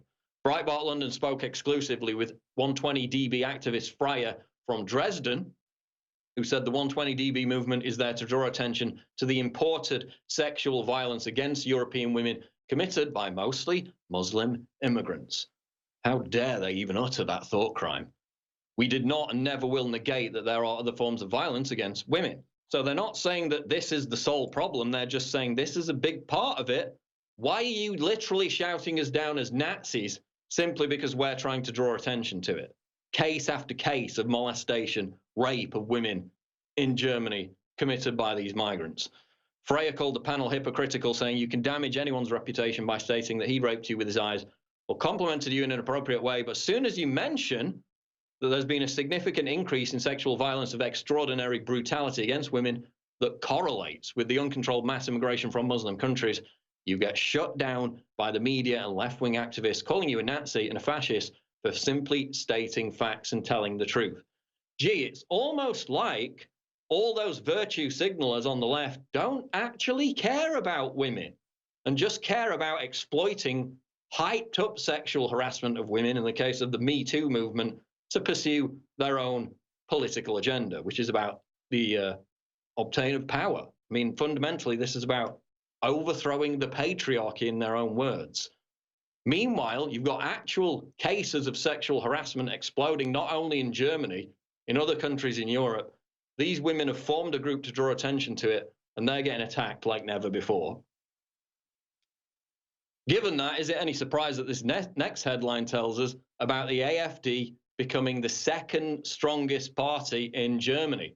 Headline, German far-right AfD surpasses Social Democrats to become second strongest party. The populist far-right AfD party has garnered record high support, latest polling shows. For the first time, the anti-immigrant party has become more popular than the Social Democrats. Now, of course, they had the election in Germany, what was it, a couple of months ago now. The Social Democrats had to form this unshaky alliance with Angela Merkel's party. It took them weeks and weeks to try and figure it out. AfD came in third. They got about 12% of the votes. An excellent result all round. Now they're the second most popular party. So they're basically in front of Germany's version of the Democrats. I mean, that's how bad it is in Germany now, with the problems that have come as a result of this migrant wave, that this party, demonized as far right, and let's not deny that there are some elements within it that are fringe, that are extremist, that are far right, but even so, they got 12% of the vote. They're now up to 16. They're more popular than Germany's second party in the space of about 2 months alone. What does that tell you about the situation in Germany? We also have Italy's election hopeful Salvini wants to deport 500,000 migrants. We also have an election in Italy next month, in March. Now, in Italy, Berlusconi's Conservative Party and the Northern League, which is another conservative right-wing party, look like they're going to win and form a coalition. The leader of Italy's Northern League party, Matteo Salvini, said he wants to deport 500,000 migrants within 5 years. Gee, I wonder why that is appealing to the Italian people right now, given how their port towns are being completely overrun by these boats coming in from Libya. So that's his platform. He wants to deport 500,000 migrants to try and get the situation back under control in Italy. And he's likely to win and form a centre-right coalition with Berlusconi's Forza Italia party in the Italian elections on March 4th. So across Europe, in every single country, and we'll talk about Sweden in the next segment, there's a huge backlash to these disastrous policies in relation to the migrant crisis that we've seen over the past 2 years. We'll be back to talk more about it on the Alex Jones Show live, Infowars.com. Don't go away. We are live. It is the Alex Jones Show. I'm going to go to the one and only Milo Yiannopoulos here in a minute. I just want to finish off on a couple of news headlines here in relation to what's happening in Europe of course, we had the story about the election hopeful Salvini. He is the leader of the Northern League centre-right party in Italy. Looks like they're going to win. Looks like they're going to form a coalition with Berlusconi's party. He's promising to deport 500,000 migrants. We have activists in Germany getting up on stage at this Berlin Film Festival, being shouted down, being called Nazis, drawing attention to the violent crime, to the sexual harassment now rampant in that country. Now in Sweden, my favorite country of all, we have Sweden lorry attacker who killed shoppers wanted to build a caliphate. An asylum seeker who drove a lorry through crowds of shoppers in Stockholm, killing 5 people, has said he wanted to build a caliphate. And I guess Sweden would have been the perfect place to do that. It's funny that there are rumors that the ISIS leader al-Baghdadi is actually hiding out in Sweden, given that it would tend to be sympathetic to his cause if you read the regular stories coming out of that country. But Rakhmat Akilov, who was a terrorist that ran down and killed these people in the center of Stockholm, stole the beer lorry and swerved wildly through the Swedish capital city center. We all remember that horrible story from April last year. Well, now he's told a court that he wanted Sweden to end its participation in the fight against the caliphate, to stop sending its soldiers to war zones. So he's trying to justify the attack. But again, literally saying that he wanted to, quote, build a caliphate according to Prophet Muhammad's prophecies. And he thought he could do that by literally tearing apart little girls in the street. Meanwhile, returning ISIS jihadists are coming back into Sweden. They're rolling out the red carpet, giving them benefits, giving them housing, even though there's a massive housing shortage in Sweden. And now this, the Council of Europe slams Crime Wave Sweden for not taking more migrants. This is Breitbart.com. They're not doing enough. They're literally obliterating themselves, ruining their culture. They hired a head. This is my favorite story in the long one.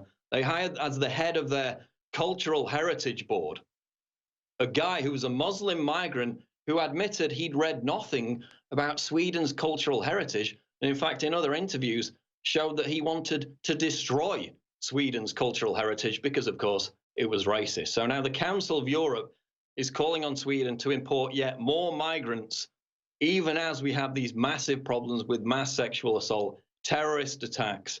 But they're not doing enough. They're literally obliterating their own country, hiring people to head cultural heritage boards that hate the culture of Sweden. And even still, that is not enough. Absolutely incredible situation in Europe. But now we're joined by the one and only Milo Yiannopoulos there in studio. Milo, good to speak to you. Hello, Pumpkin. How are you?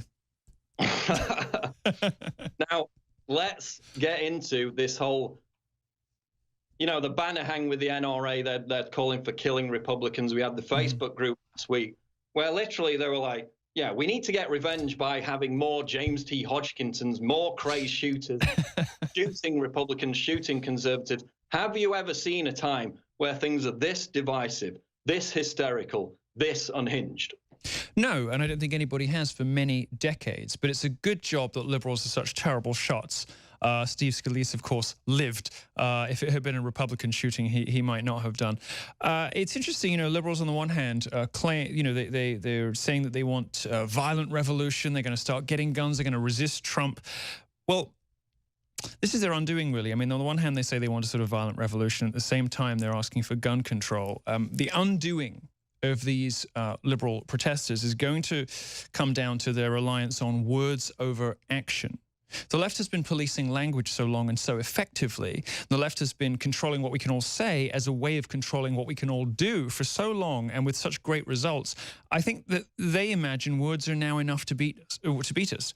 Words are now enough to do the job. Well, they're not. You know, left-wingers seem to think they're going to be able to disarm 100 million Americans and Second Amendment supporters merely by saying so, or by putting some innocent-looking children who have been coached with Democrat Party talking points on television, instead of actually, you know, taking to this. If the left really wants a civil war, I think it's fairly obvious which way it's going to go pretty quickly. As far as the level of the fever pitch hysteria, there's nothing more disgusting, literally nothing more disgusting than people taking to the airways on the bodies, the still warm bodies of dead children, to advocate for policies that would not work, policies that would not stop this happening in the future, policies that would not stop any previous attack from happening, and which are really aimed as everybody I think knows by now, as has been well established, at entrenching and enlarging and ameliorating the power of the state and reducing the ability of private individuals to protect themselves against tyranny and to protect themselves against anything else and anybody else.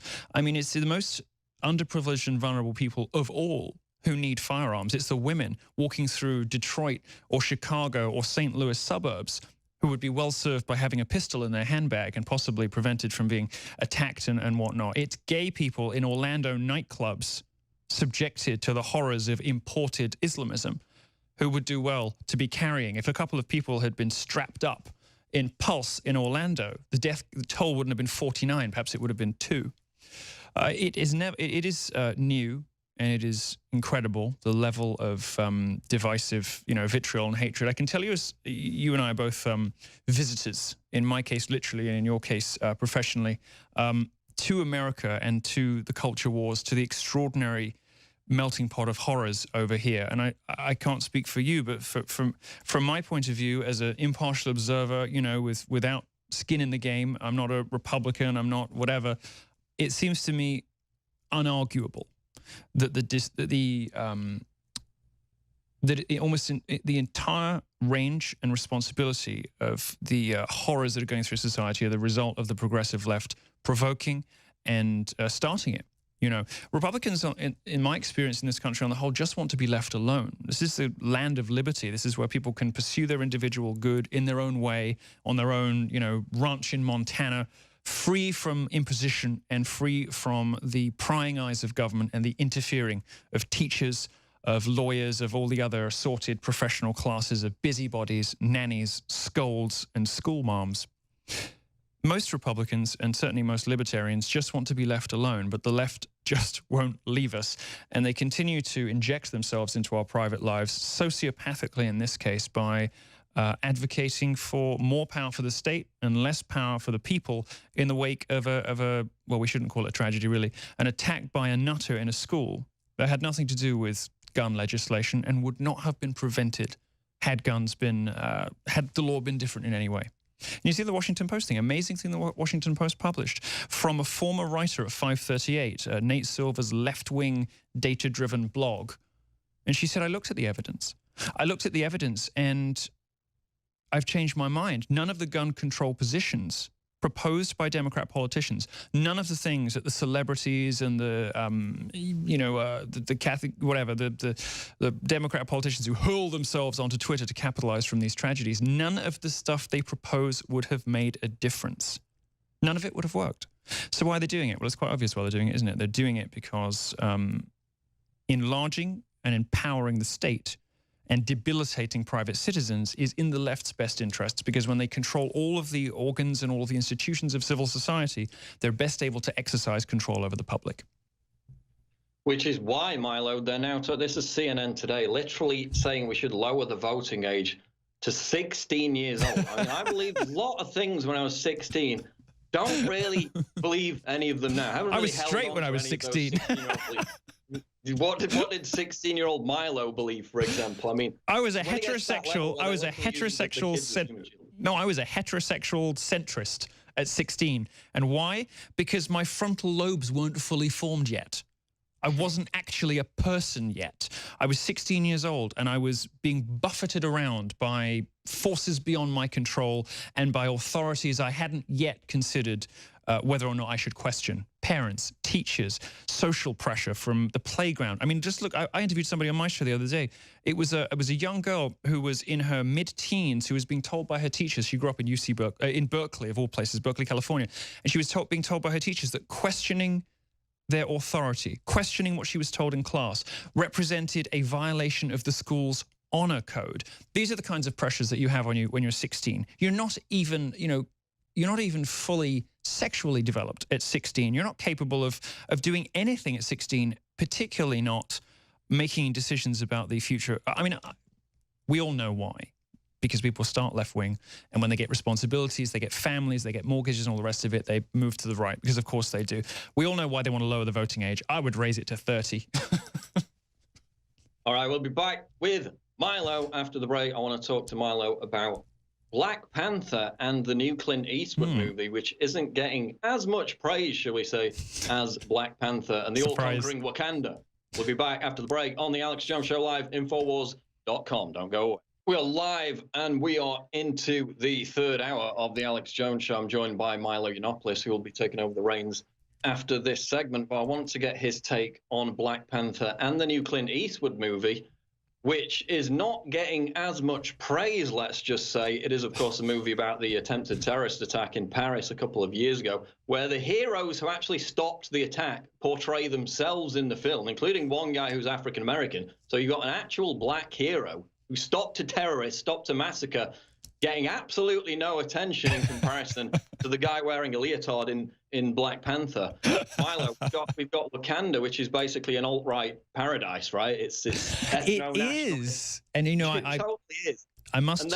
people aren't getting their expectations met when they go to see this film, I imagine, right? Well, of course, I went to it with the precise expectation of seeing black men in spandex, and I was not disappointed. You know, look, obviously, I'm never going to criticize a film with lots of sexy half-naked black men, but what was amazing about it was that the analysis that came from Breitbart, came from a writer at my own site, was precisely correct. The analysis of Black Panther was that Wakanda, which, you know, set aside the silliness of Africa having this, you know, glorious, glittering superpower presence were it only for the absence of colonialism. Yeah, it's funny. But set aside that and look at the political dimensions of this country. Well, it's very clear, it's very obvious. This is a nationalist, protectionist, isolationist country with a leader who speaks not entirely unlike Donald Trump. And much more obvious and much more persuasive than that is that Michael B. Jordan, villain, is a social justice warrior. He wants to rain down hellfire on, quote unquote, the oppressor, on white people. It's very, very clear what the messaging is, and I don't think you need to look too deeply or too hard to see it. It's all there for you. This was confounding and confusing to me watching it, and I'd gone expecting to sort of enjoy it at a superficial, trivial level, you know, predictably, but have to sit through and grit my teeth, you know, through the social justice nonsense. But you know what? Actually, the message was completely confounding and the opposite of what we all expected.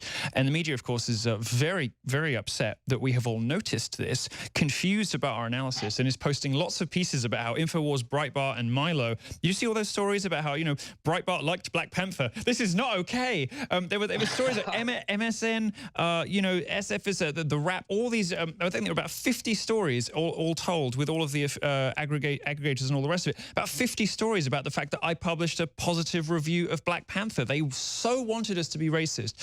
Well, I mean, Milo, they expected it to be a gimme, that we would all hate it, we would all be triggered by it, and it would be an easy win for them. But quite the opposite happened. But we did have this article I wanted to mention here out of the root, where they're literally calling, based off a scene in the movie from what they say, for black people to literally start barking at white people. Oh, it's my favorite thing. It's my favorite. White people who speak out of turn. So there's, I don't know if it was barking. Is this a parody? It doesn't look like a parody to me. It's in the movie. So if you haven't seen the movie yet, I'm not spoiling any plot points by telling you that when the sort of heroes in exile go to find a tribe who was previously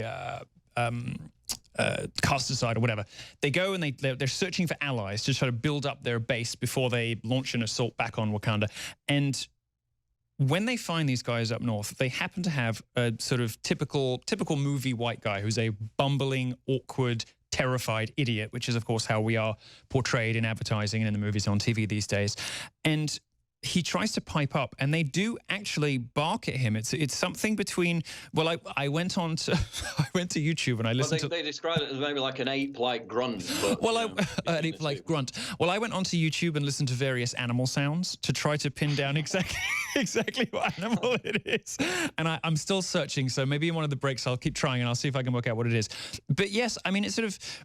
I wonder whether this is one of those things where they're kind of like, we're going to put this in the movie to dare you to be racist about it. You know, so we're going to hand this to the lowest common, because they think we actually are that racist. We think, you know, they're the ones who are making the comparisons between, you know, jungle beasts and people with a particular skin color, and they think we're the bad guys and we're going to take the bait. Well, we didn't. And, you know, instead we're focusing our attention, as you have been, on brilliant storytelling from conservative movie makers like Clint Eastwood, who is actually practicing what the rest of us preach and going out there and making movies that reflect our values. And when they make a good movie and it happens to have black people in it, we'll say great.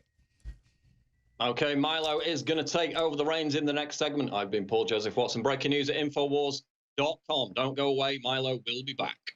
Welcome, welcome, welcome. This is the Alex Jones Show. My name is Milo, and I am standing in for Alex for the next 2 hours. Coming up on the show, we have Laura Loomer, the intrepid reporter who is down there in Florida, figuring out what's happening and working out what the media is trying to do with what we are obliged to call a senseless tragedy, but which is in fact, of course, the actions of a nutcase, as we know, would not have been prevented or ameliorated by more gun control laws. But Laura's going to talk to us about what the politicians, and in particular, what CNN is up to down there.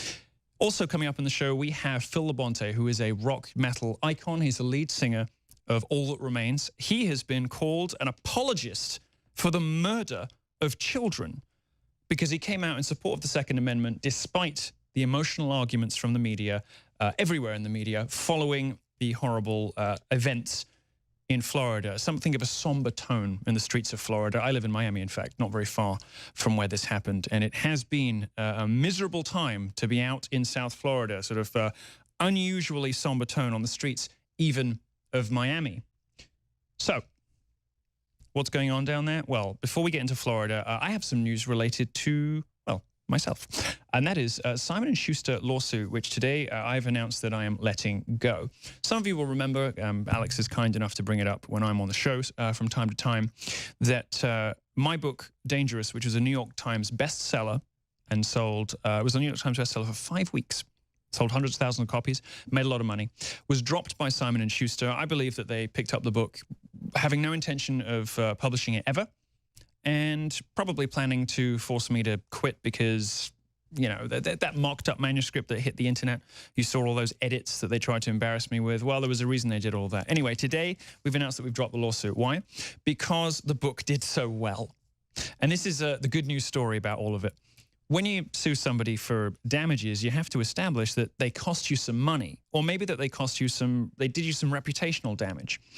But my book sold so well because people are so extraordinarily frustrated with the excesses of the progressive left on college campuses, in the media, in the entertainment industry, and so fascinated by my story that we realized it was going to be a hard slog establishing damages. As anyone who's been through a lawsuit knows, getting a damages expert in can cost $500,000 upwards. So instead, we've decided to spend the money and spend the time focusing on releasing new books by freedom lovers, libertarians, conservatives, anyone who cannot get a fair hearing from the traditional liberal journalists and media establishment in New York. Simon & Schuster, I have a statement that I've given to the press today, so you can go find it.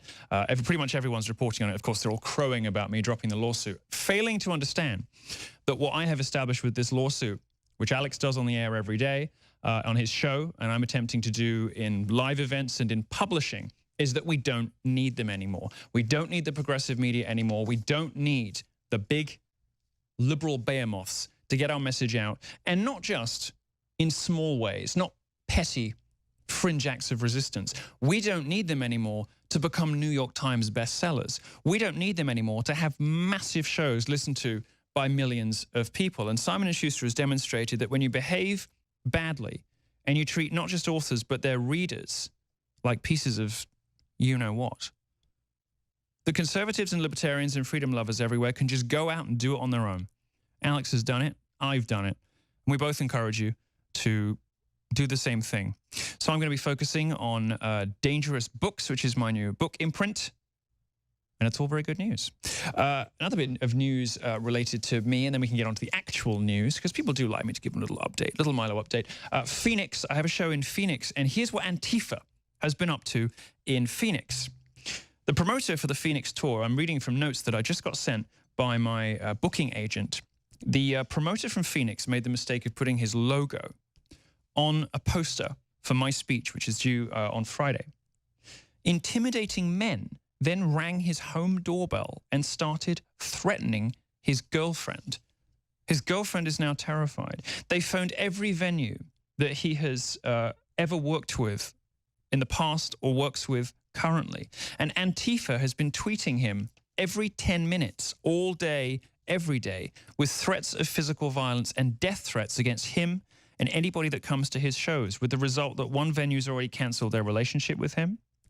Antifa has, has threatened to take this guy's livelihood away for the crime of hosting me. Well, the show, I am sure, will go on. We're working it out right now. Now, onto the news and Florida.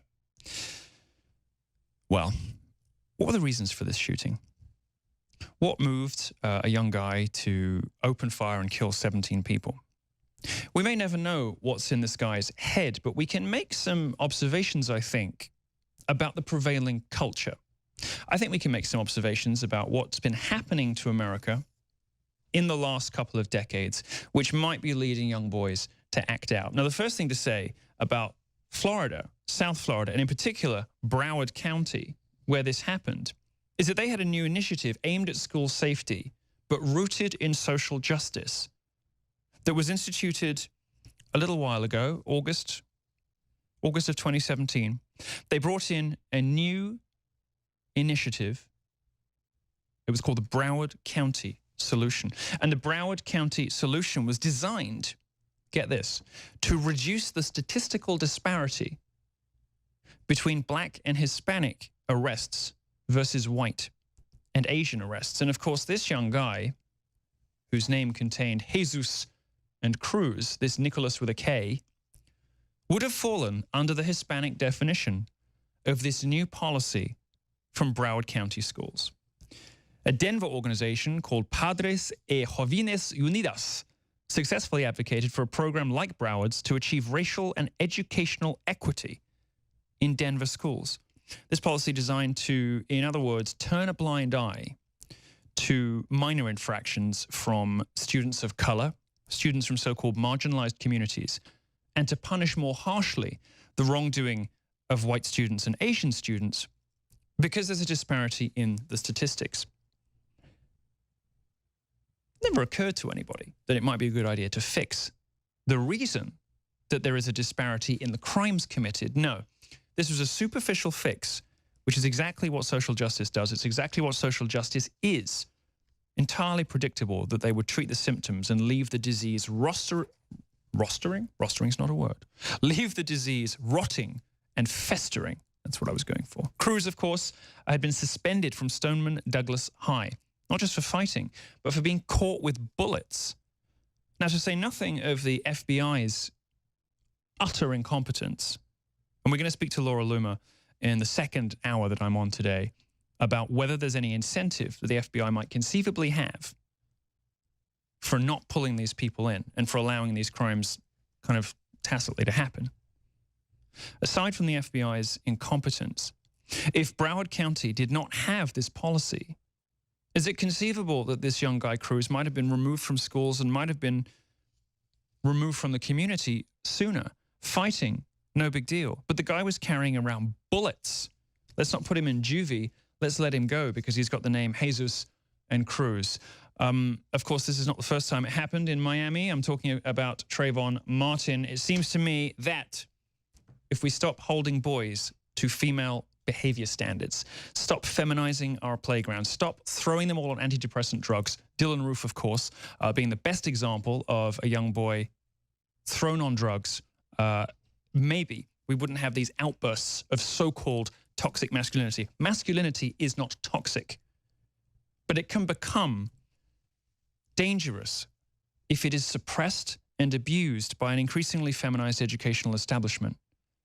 Masculinity is great. It's what got us to the stars. It's what built the internet, that testosterone-fueled desire to make women happy and to impress fellow men. But it can go bad when it's suppressed. And you gotta bear in mind a lot of, in fact, I think every one of these school shooters, these young white school shooters, was on antidepressant drugs, for which we don't necessarily have a clear idea of the consequences. After the break, we're going to talk about a change in American culture away from so-called bourgeois culture. We'll be right back. This is the Alex Jones Show. Milo Yiannopoulos standing in. Hello, hello, hello. Welcome back. I'm Milo Yiannopoulos, filling in for Alex Jones.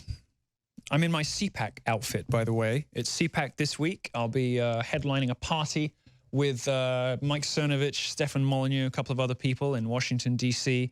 I'm dressed in my young Republican loser outfit today for you. Little bow tie. It's wonderful. Now, we're talking about what happened in Florida. And I'll take a moment before we move back onto that serious subject, by the way, to thank the producers for this lovely pink and purple washed background. I think they're heckling me. Yes, it is Infowars, the Alex Jones show, but slightly gayer than you know it. Now, what happened in Florida was the result of a broken and damaged young man. But these things don't happen in isolation. And if it's true that they're happening with increasing frequency and regularity, if Dylan Roof and Mr. Cruz are just the first in a new wave of this, it bears examination. It's worth us considering why it might be. And it's worth us considering whether there's anything over the last 30 years that might have left boys in such a terrible state. Now, the left is going to tell you that toxic masculinity is in large part responsible for the acts of people like Dylan Roof and young Mr. Cruz. They're going to tell you that runaway male characteristics, violence, the instinct to cause death, to spread suffering, to inflict oneself on others, are responsible for this outburst. And they're going to tell you that the ready availability of guns is enabling that. But for quite some time, a brand of dissident feminist scholars has been suggesting that what we have is not too much masculinity, but in fact too little. In culture, men are regularly perceived as idiots, as dunderheads, blundering buffoons. Chris Pratt's character in Parks and Recreation isn't just an amusing new way of looking at a weak man in relationships with strong women, but was in fact something of a herald for the way that culture was going to consider and treat men since. And this has been going on since before the beginning of Parks and Recreation.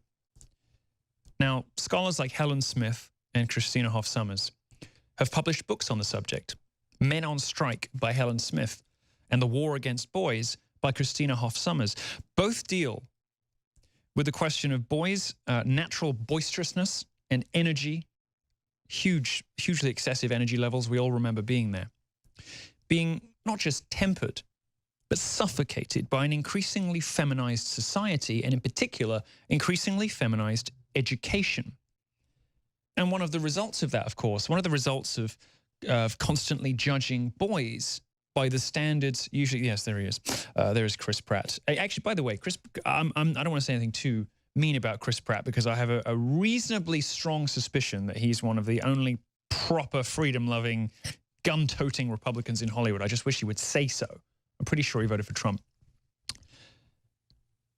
What they'll tell you is that an excess of boyness, of masculinity, of dudeness, an outbreak of manhood is responsible for this violence. But actually, it's manhood being suppressed and suffocated and then exploding out in unexpected and devastating ways, according to a new breed of dissident feminists, and according to me. What they say is that men are being treated judged by female behavior standards. And when they don't meet them, they're either being punished or they're being drugged. Now, most people know about the Adderall crisis.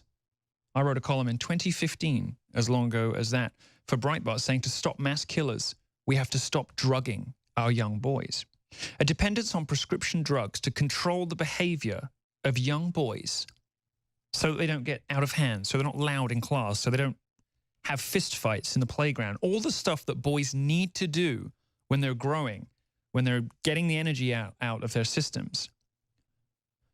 All of this is tampered down by an extraordinary explosion in the prescription drug. Well, it's an epidemic. Even Esquire magazine recognized it, and quite some time ago, of drugs like Adderall being given to young boys to control their behavior, because healthy behavior norms for young boys have become stigmatized by wider culture and have become anathema to the invariably female elementary and high school teachers who would much rather teach the well-put-together, well-behaved, quiet young women and don't want to have to deal with the much more messy, complex, and difficult business of raising boys. So what do? They put them on drugs. Sandy Hook shooter Adam Lanza, Lexapro and Celexa. Red-headed Aurora killer James Holmes, clonazepam and sertraline. Virginia Tech mass murderer Seung Hui Cho, Prozac. Charles Whitman, the Texas Tower sniper, Dexedrine. Columbine executioners Eric Harris and Dylan Klebold, Zoloft and Luvox. Those are the names of the most famous killers, or at least some of them, in recent years. And they were all on these drugs. Dylan Roof was too, and so it turns out was young Mr. Cruz, was young Nicholas Cruz. Millions of American men are prescribed powerful drugs after being diagnosed with a condition that is practically unknown outside of America, ADHD, ADD, which in healthier cultures, in more normal cultures, would simply be male boisterousness. But in America, being a man has become pathologized. Being a man has become something to apologize for and take medication for. With this, I'm sorry to say, inevitable and tragic result. Now, there's a wider question here, and it's a question of culture, which I want to talk about briefly. There's a piece in Philly.com, which I found absolutely fascinating. It's so interesting, and I urge you to go read the whole thing. What the writer in Philly.com says is that this is if you take the 30,000 foot view, if you zoom out, this is part of a wider cultural context in which boys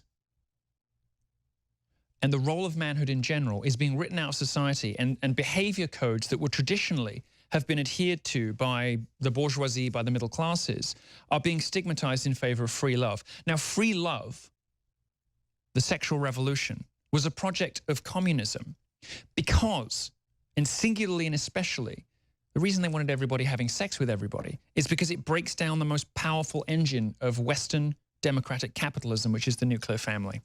And this piece at Philly.com, which is really great, says that there have always been rebels, but even the deviants back in the day disavowed or openly disparaged the prevailing expectations. But the cultural script began to break down in the late 1950s. Adults with influence over the culture for a variety of reasons abandoned their role as advocates for respectability, civility, and adult values, because all cultures are not equal. And the culture that we like to think obtained in the good old days in the 1950s didn't produce these killers. It didn't produce these troubled young men. And it all boils down, in many of the cases of the kids that I read who were on these drugs, equally to fatherlessness too. Absent fathers. These white families represent, if you don't mind me saying so, if it's not too rude, more like a ghetto family in the fatherlessness and absent parenting. And that's one clue as to how this stuff is happening. We'll be right back. Welcome back. I am Milo, standing in for Alex Jones in this slightly gayer edition of Infowars and the Alex Jones Show. I'll be joined shortly by the most handsome man in music. At least I think so. If anyone following his Instagram account, ladies out there with a fondness for metal and rock, go check out his Instagram. We'll come to him in a second. Now, one of the most amusing aspects of, well, it's sad too, but it is also funny. One of the most amusing aspects of the aftermath of any of these kinds of events is watching liberal celebrities and politicians clamor to virtue signal in public while proposing solutions that would do nothing to prevent this stuff in future and would only infringe on people's freedoms. Gun supporters really believe, Second Amendment advocates honestly believe, that their guns are there to protect them against tyranny and against assailants and criminals and whatnot. And you're not going to persuade them with entreaties to the heart, because their entreaty comes from the heart too. It's about protecting their families. It's about protecting their civil liberties. So you're just fighting your emotions with theirs. It's not going to get you anywhere. But one of the most amusing new things, which I have not seen before, I've never seen this happen before, is the metal community and music in general, which typically appeals to men, heterosexual, masculine, hyper-masculine, white men in many cases. This kind of music starting to buckle under pressure. And in particular, singers, maybe there's something about singers. Maybe they're upset they don't get to bash the drums or something. Something about singers. There seems to be a little outbreak in metal and in rock of singers who traditionally would have had much more sensible opinions about things like free speech and the Second Amendment, coming out in support of gun control.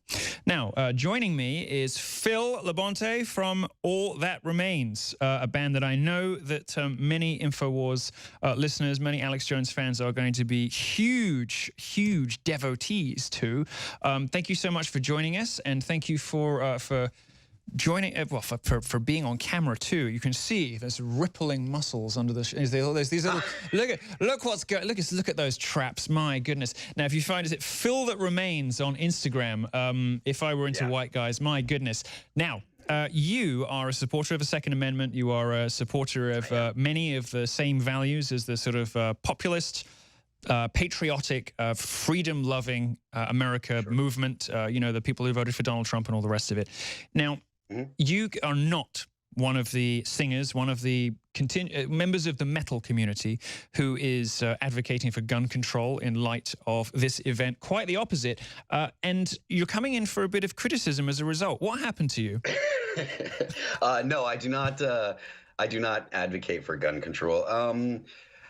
In light of the Florida shooting, you know, a lot of people reacted emotionally, which is understandable, and there's a lot of people making calls for gun control, but they don't really elaborate what they're asking for. So I think that a lot of the breakdown between people that would be considered on my side and people that would be considered on the other side, a lot of the breakdown is trying to understand each other. So I made a short video that was trying to explain why after these shootings, there isn't just an instant law passed that'll just fix the problem, and that if there is a law passed, that law is going to come with problems. And so I put up the video, and there is a metal blog that has had an issue with me for a long time because I just won't go away, apparently. 20 years of being in the same band and 10 years of these guys dogging me because I won't stop making music is basically the history of it. You mean to tell me that the inflamed objections of social justice warriors have not been enough to turn you off your lifelong passion and your career?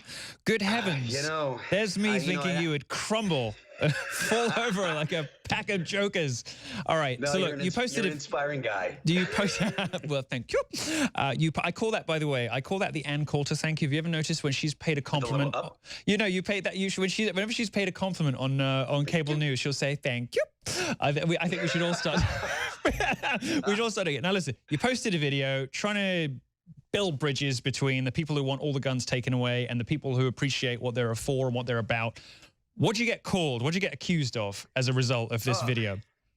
You know, I'm supporting the death of children, and wrongly they said that it was about the NRA and stuff. Which, I mean, most of your viewers here would know that the NRA is a result of the people that would vote for gun or not vote for gun control. It's not a cause.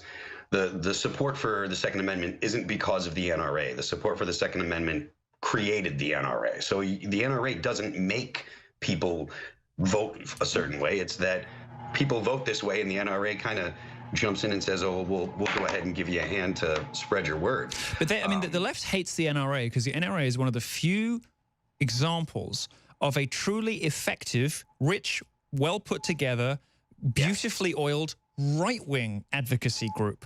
I mean, we don't have much like that. We have almost nothing. We don't have, I mean, the ACLU, which is supposed to stand up for free speech and the First Amendment, is gone. All the organizations that nominally stand up for American freedoms have gone left. Conservatives have very few, if any other, organizations, aside from the NRA, that stand up for their values. Totally. I completely agree with you. And this particular issue does go beyond the Second Amendment because it filters into the larger culture war, obviously. I noticed some similarities with all media that you're familiar with from Gamergate, from your experience with Gamergate. And also you see it with the mainstream or legacy media, whatever you want to call them. And they kind of all use the same similar tactics. And that's exactly what this metal blog in particular did to me. They strawmanned the argument and then accused me of terrible things and lied in the Facebook post about it. And to me, it was expected that I wouldn't get any kind of support from these kind of people with these perspective. I understand that.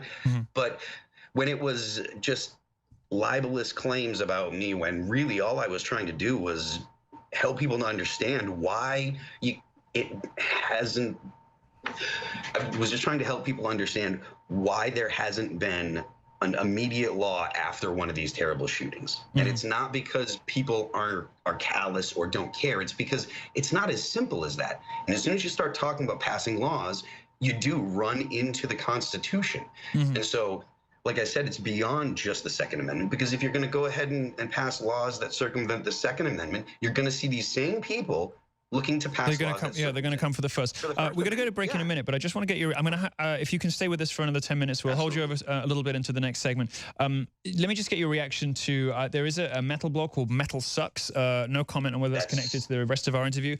And they have a manifesto. They have a statement of purpose, and they say we've never been an unbiased media outlet. Fair enough. Nor do we plan to become one. We believe in progressive values. Okay, fine. Website coverage extends beyond simply metal. Well, that's because they have aspirations to be great cultural commentators. They're not happy with just talking about riffs anymore. Websites coverage extends. We believe in an artist's right to express political beliefs. Now, hang on. Here's where it starts to go wrong. We believe, says Metal Sucks, in an artist's and our right to express political beliefs through their work. Well, I mean, they do sometimes. They do if it's presumably a communist or a feminist or somebody self-flagellating over white guilt. I imagine not a lot of that happens in the metal business.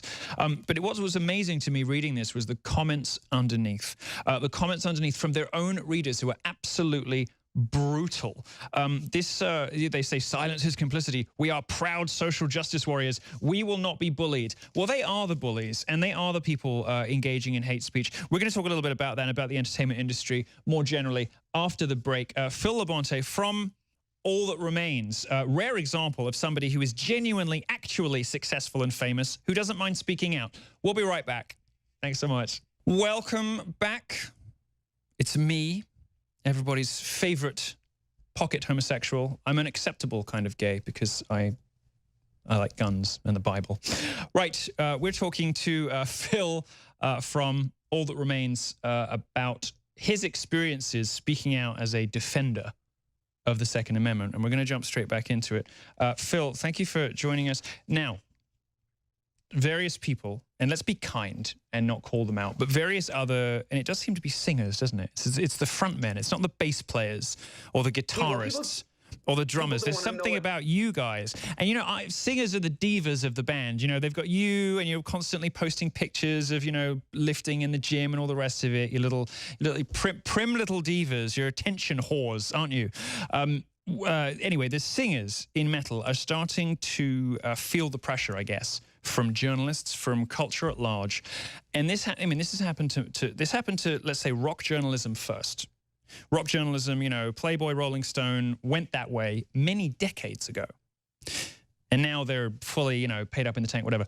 But singers themselves resisted until relatively recently. I was very disappointed by one of my idols, Marilyn Manson, who by any other ordinary metrics, you know, by any usual measurement, should have been at least a Trump sympathizer, or should have enjoyed the spectacle, enjoyed the horror and chaos, and should have hated social justice warriors. He did a silly video, and he said silly things, and these singers are going soft and bowing to pressure. Tell us, as somebody who is, you know, one of the princes of that kingdom, what is going on? Why are the heroes of, you know, regular Americans who support their rights to speak their mind and to, you know, shoot their guns, why are our heroes going soft and bending to pressure on, you know, what's effectively conspiracy theories, you know, gun control that won't save a single life? What is happening to what's happening to your colleagues? I don't know. I can't speak for anyone else. I do understand that there is a lot of pressure from the media, from, you know, so there is a lot of social pressure to have the correct opinions, the politically correct opinions. Mm-hmm. And when you're dealing with something like this particular shooting and guns in general, I think that it's hard to come up with an actual answer. So when you're kind of expected to say something on it and you don't really have a good answer, it's really tough to be out there and have people asking you and talking about it and be like, palms up, dude, I don't know. You know? Is that what they say in the metal world? That's one of my favorite palms ones. Up, dude, I don't know. No, let me try it again. Let me try it again. Let me try again. Let me get it right. Palms up, dude, I don't know. Is that good? Pretty close. Pretty close. There was a little more condescension in your version than I think. Oh, okay. So I should be like, palms up, dude. I don't know. Yeah, exactly. There we go. Perfect. Exactly. I could be a rock singer. I could be a rock singer. Well, I have to learn to scream. There's the melodic screaming you guys do, which, you know, you can like hold a tune and say words at the same time as horrible eruptions are happening further down your esophagus. It's an entrancing thing to listen to. This is what gets me. This is what's so confusing. This is like the ultimate expression of hyper-masculine aggressiveness. It's fabulous. Yeah. And then you've got these people doing this on stage and in their records, and they come off screen and say, "Oh yeah, we should have gun control. Yeah, please take our guns away." What the hell? Again, I'm not looking to dog anyone out, but they don't. The arguments don't make any sense to me. I don't feel like the arguments for gun control are good arguments, and I feel like we've experimented with an assault rifle ban, and there was no change in gun violence. We should not use the words of the enemy, by the way. We should avoid the phrase assault. Please don't use the phrase assault rifle, assault weapon. Just stop it. You see, this is it. You know, once you start using their language, you kind of like implicitly accept some of their premises, because as soon as you use the expression assault weapons or assault rifle, you have to defend it. And it's like, well, as is the case with assault weapons, you know, there's no evidence. What do you mean assault weapon? Stop it. Stop it, Phil. That's the thing about it, though. But I mean, it's much easier to say to say an assault rifle than it is to say a magazine-fed semi-automatic or but that's what. But look. But listen, this is where you're getting it wrong. Feminists don't talk about, you know, what feminists have this whole language. You know, it's microaggressions, it's patriarchy. So this is like a systematic, encoded expression of white cis that it's designed to exclude. If only gun advocates were a bit more arcane and obscure and difficult. No, if they're like, well, this is a bolt stock X-mounted rack, blah, blah, blah, blah. And you just see liberal journalists go, and that's what I was trying to avoid with the video in the first place. I was trying to help. No, don't try to help. Stop trying to help. You're not helping. Stop trying to help. You're not going to persuade anybody who doesn't already agree with you. All you have to do is ridicule, bully, demean, and humiliate the enemy into utter and total submission. What are you thinking? Just tack nuke 'em, right? It is the yeah, exactly. Do to them what you do to your poor vocal cords. It is, of course, the 20th anniversary of All That Remains, of you founding the band back in the day. You've been in the business for 20 years, huge successes under your belt. You are, as I said just before we went to break last time, just to pay you one final compliment, and then I promise for the entire rest of the time we know each other, for the next 7 decades, I will do nothing but call you things I can't say on this show because it's syndicated. But I will do nothing. The things that make me feel like I'm endeared to you. Yes. Like, You're taunting. Oh, call me a name. Taunting is how men bond, you know. Being mean to each other is how we express our love. And this is why when feminists say, can't you just treat us like you treat each other? I'm thinking to myself, sweetheart, you do not want that. If I treat you like I treat my friends, I'm going to be like pranking you. I'm going to be abusing you. I'm going to be ridiculing you. I'm going to be laughing at you. I'm going to be setting you up to fail. I'm going to have 7 people in a bar laughing at, you know, because I heard that your penis was small. You do not want men to treat you like they treat each other. You do not. No. Anyway. And the thing is, we can go off on this for hours and hours. You go ahead and you treat them like that, and then they go to the police. They're like, oh, or to HR. Well, you see, the women have. You know what? I'm not going to get you into trouble by continuing this discussion because I already know that metal sucks. Imagine reading a blog. And this is just to finish up with you, because I know you got to go. You're a busy guy, but this is a social justice left-wing blog about metal, so it's got a readership of 9. But they call it Metal Sucks. It's like they don't hide their contempt for the art form. It's right there in plain view. Then they say so in this ludicrous manifesto. We will not tolerate hate speech or threats leveled at us or anyone who reads our site. Blah, blah, blah. If you disagree with any of the above to the point of intolerance, please feel free to take your readership elsewhere. We will not miss you, or we won't miss you either. What's intolerance? I mean, intolerance is yes, it's disagreeing. Intolerance is disagreeing. Well, I think people will make up their own minds about which side of the debate sit on there. All I think is sad is that even icons in industries that would previously have been utterly immune from social justice and from the pressures of the progressive left seem to be toppling as well. And they topple for the worst of reasons. They topple over emotions.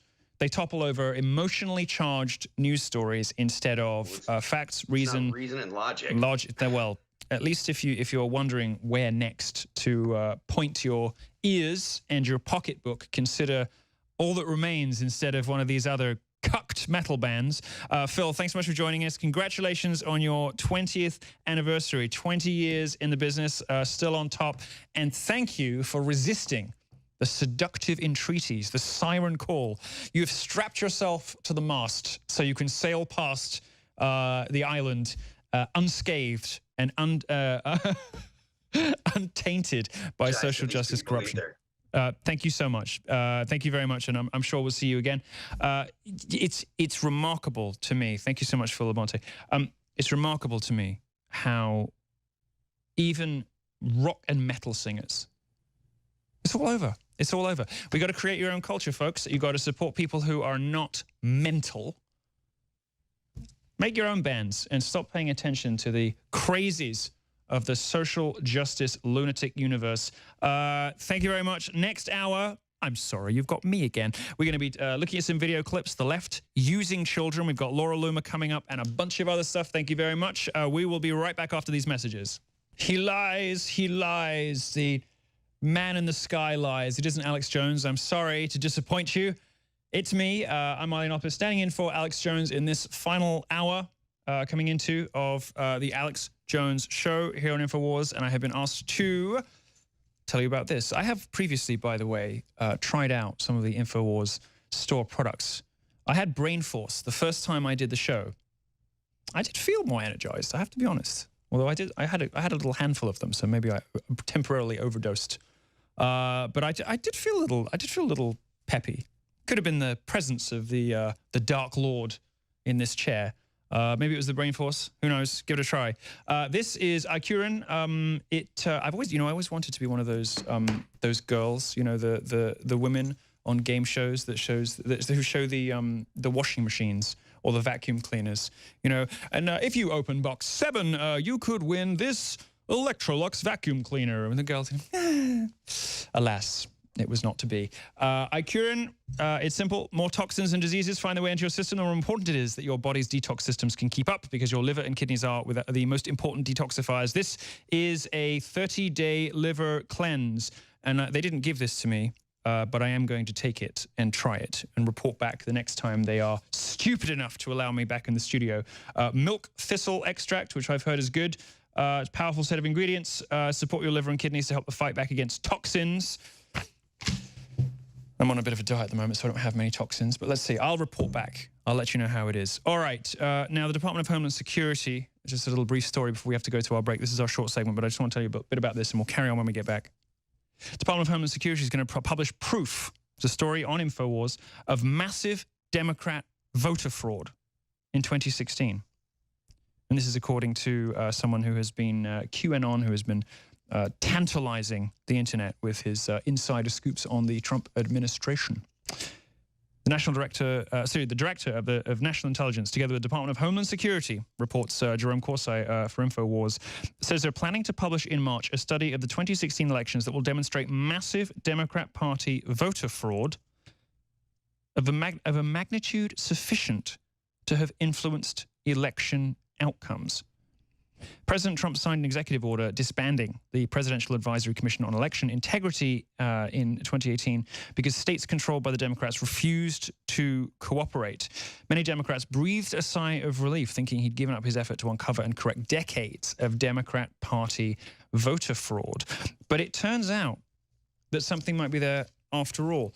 And it's remarkable, isn't it? You know, you've got all these, we'll talk about Michael Moore and the Russia-funded anti-Trump protest later in the show when we have Laura Loomer, who's up there in Florida.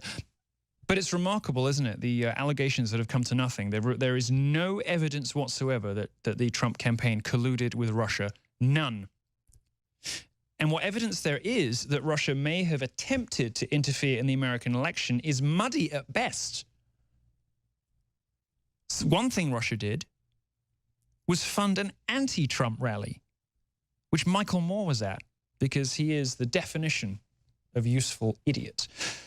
So no, the Trump campaign, as far as we know right now, did not collude with Russia. And Russia, as far as we know right now, did not affect the outcome of the US presidential election.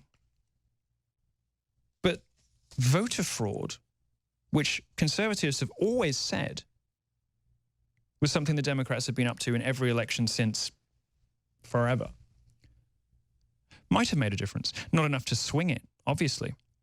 But maybe it made a difference. Maybe he would have won by more. Maybe that the illusory 3 million mystery Hillary voters, who knows? It's amazing how dead people always seem to vote Democrat. I guess we'll find out when DHS publishes this report. Very exciting. And we'll get into that a little more when we come back. Very exciting. A study of the 2016 elections demonstrating massive Democrat Party voter fraud of a magnitude sufficient to have influenced election outcomes. Incredible. We'll be right back. Hello. We are back. This is, I don't know why I'm speaking like an Edwardian English gentleman. We're back on Infowars. I'm Milo, standing in for Alex Jones.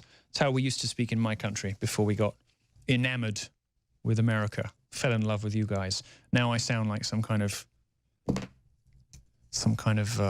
mid-Atlantic hussy. Like Madonna, Gillian Anderson. In the short segment, we mentioned a news story on Infowars.com which bears repeating. So let's just have a quick recap of it. Who knew after... Here's something. Here's a tip for you. When social justice warriors, liberals, Democrats, the left in general, laughs hysterically at a claim made by the right for which we don't yet have conclusive evidence, but all the signs point that way, and anybody with half a brain can see it's probably true. And when it's floated, the left finds a way to turn it into an object of ridicule. Most recently, for instance, that strange marking on Obama's forehead in his official portrait, which became a story about the credulousness of Sean Hannity to cover up the fact that it was almost certainly true that the artist who did the Obama's official portraits had snuck in, well, an unusual shape on the former president's forehead, something left there by Michelle, perhaps. One of the things that, yes, there it is. I think we've probably, draw your own conclusions as to whether an artist with a long history of including spermatozoa in his artworks may have mischievously snuck one into the most important painting he'll ever do. His signature, his trademark, his signature move is hiding the little swimmers in his artwork. And we're expected to believe that he did not do it in the Obama portrait, despite the fact that I think everybody can see the little... And in fact, if you color it, so you can see sort of... I mean, you guys know by now. Anyway, when Democrats are laughing at you, when they are sniggering and scoffing and making you feel stupid, and that's how you know, that's the one to look out for, when they are doing their darndest to make you feel like an idiot, it's often the best sign that you're onto something. And the best new piece of reporting to establish this immutable and everlasting observation comes from Infowars.com. Jerome Corsai, writing at Infowars, the Department of Homeland Security is about to publish proof of massive Democrat voting fraud. And not just voting fraud. And this comes, by the way, from QAnon, who is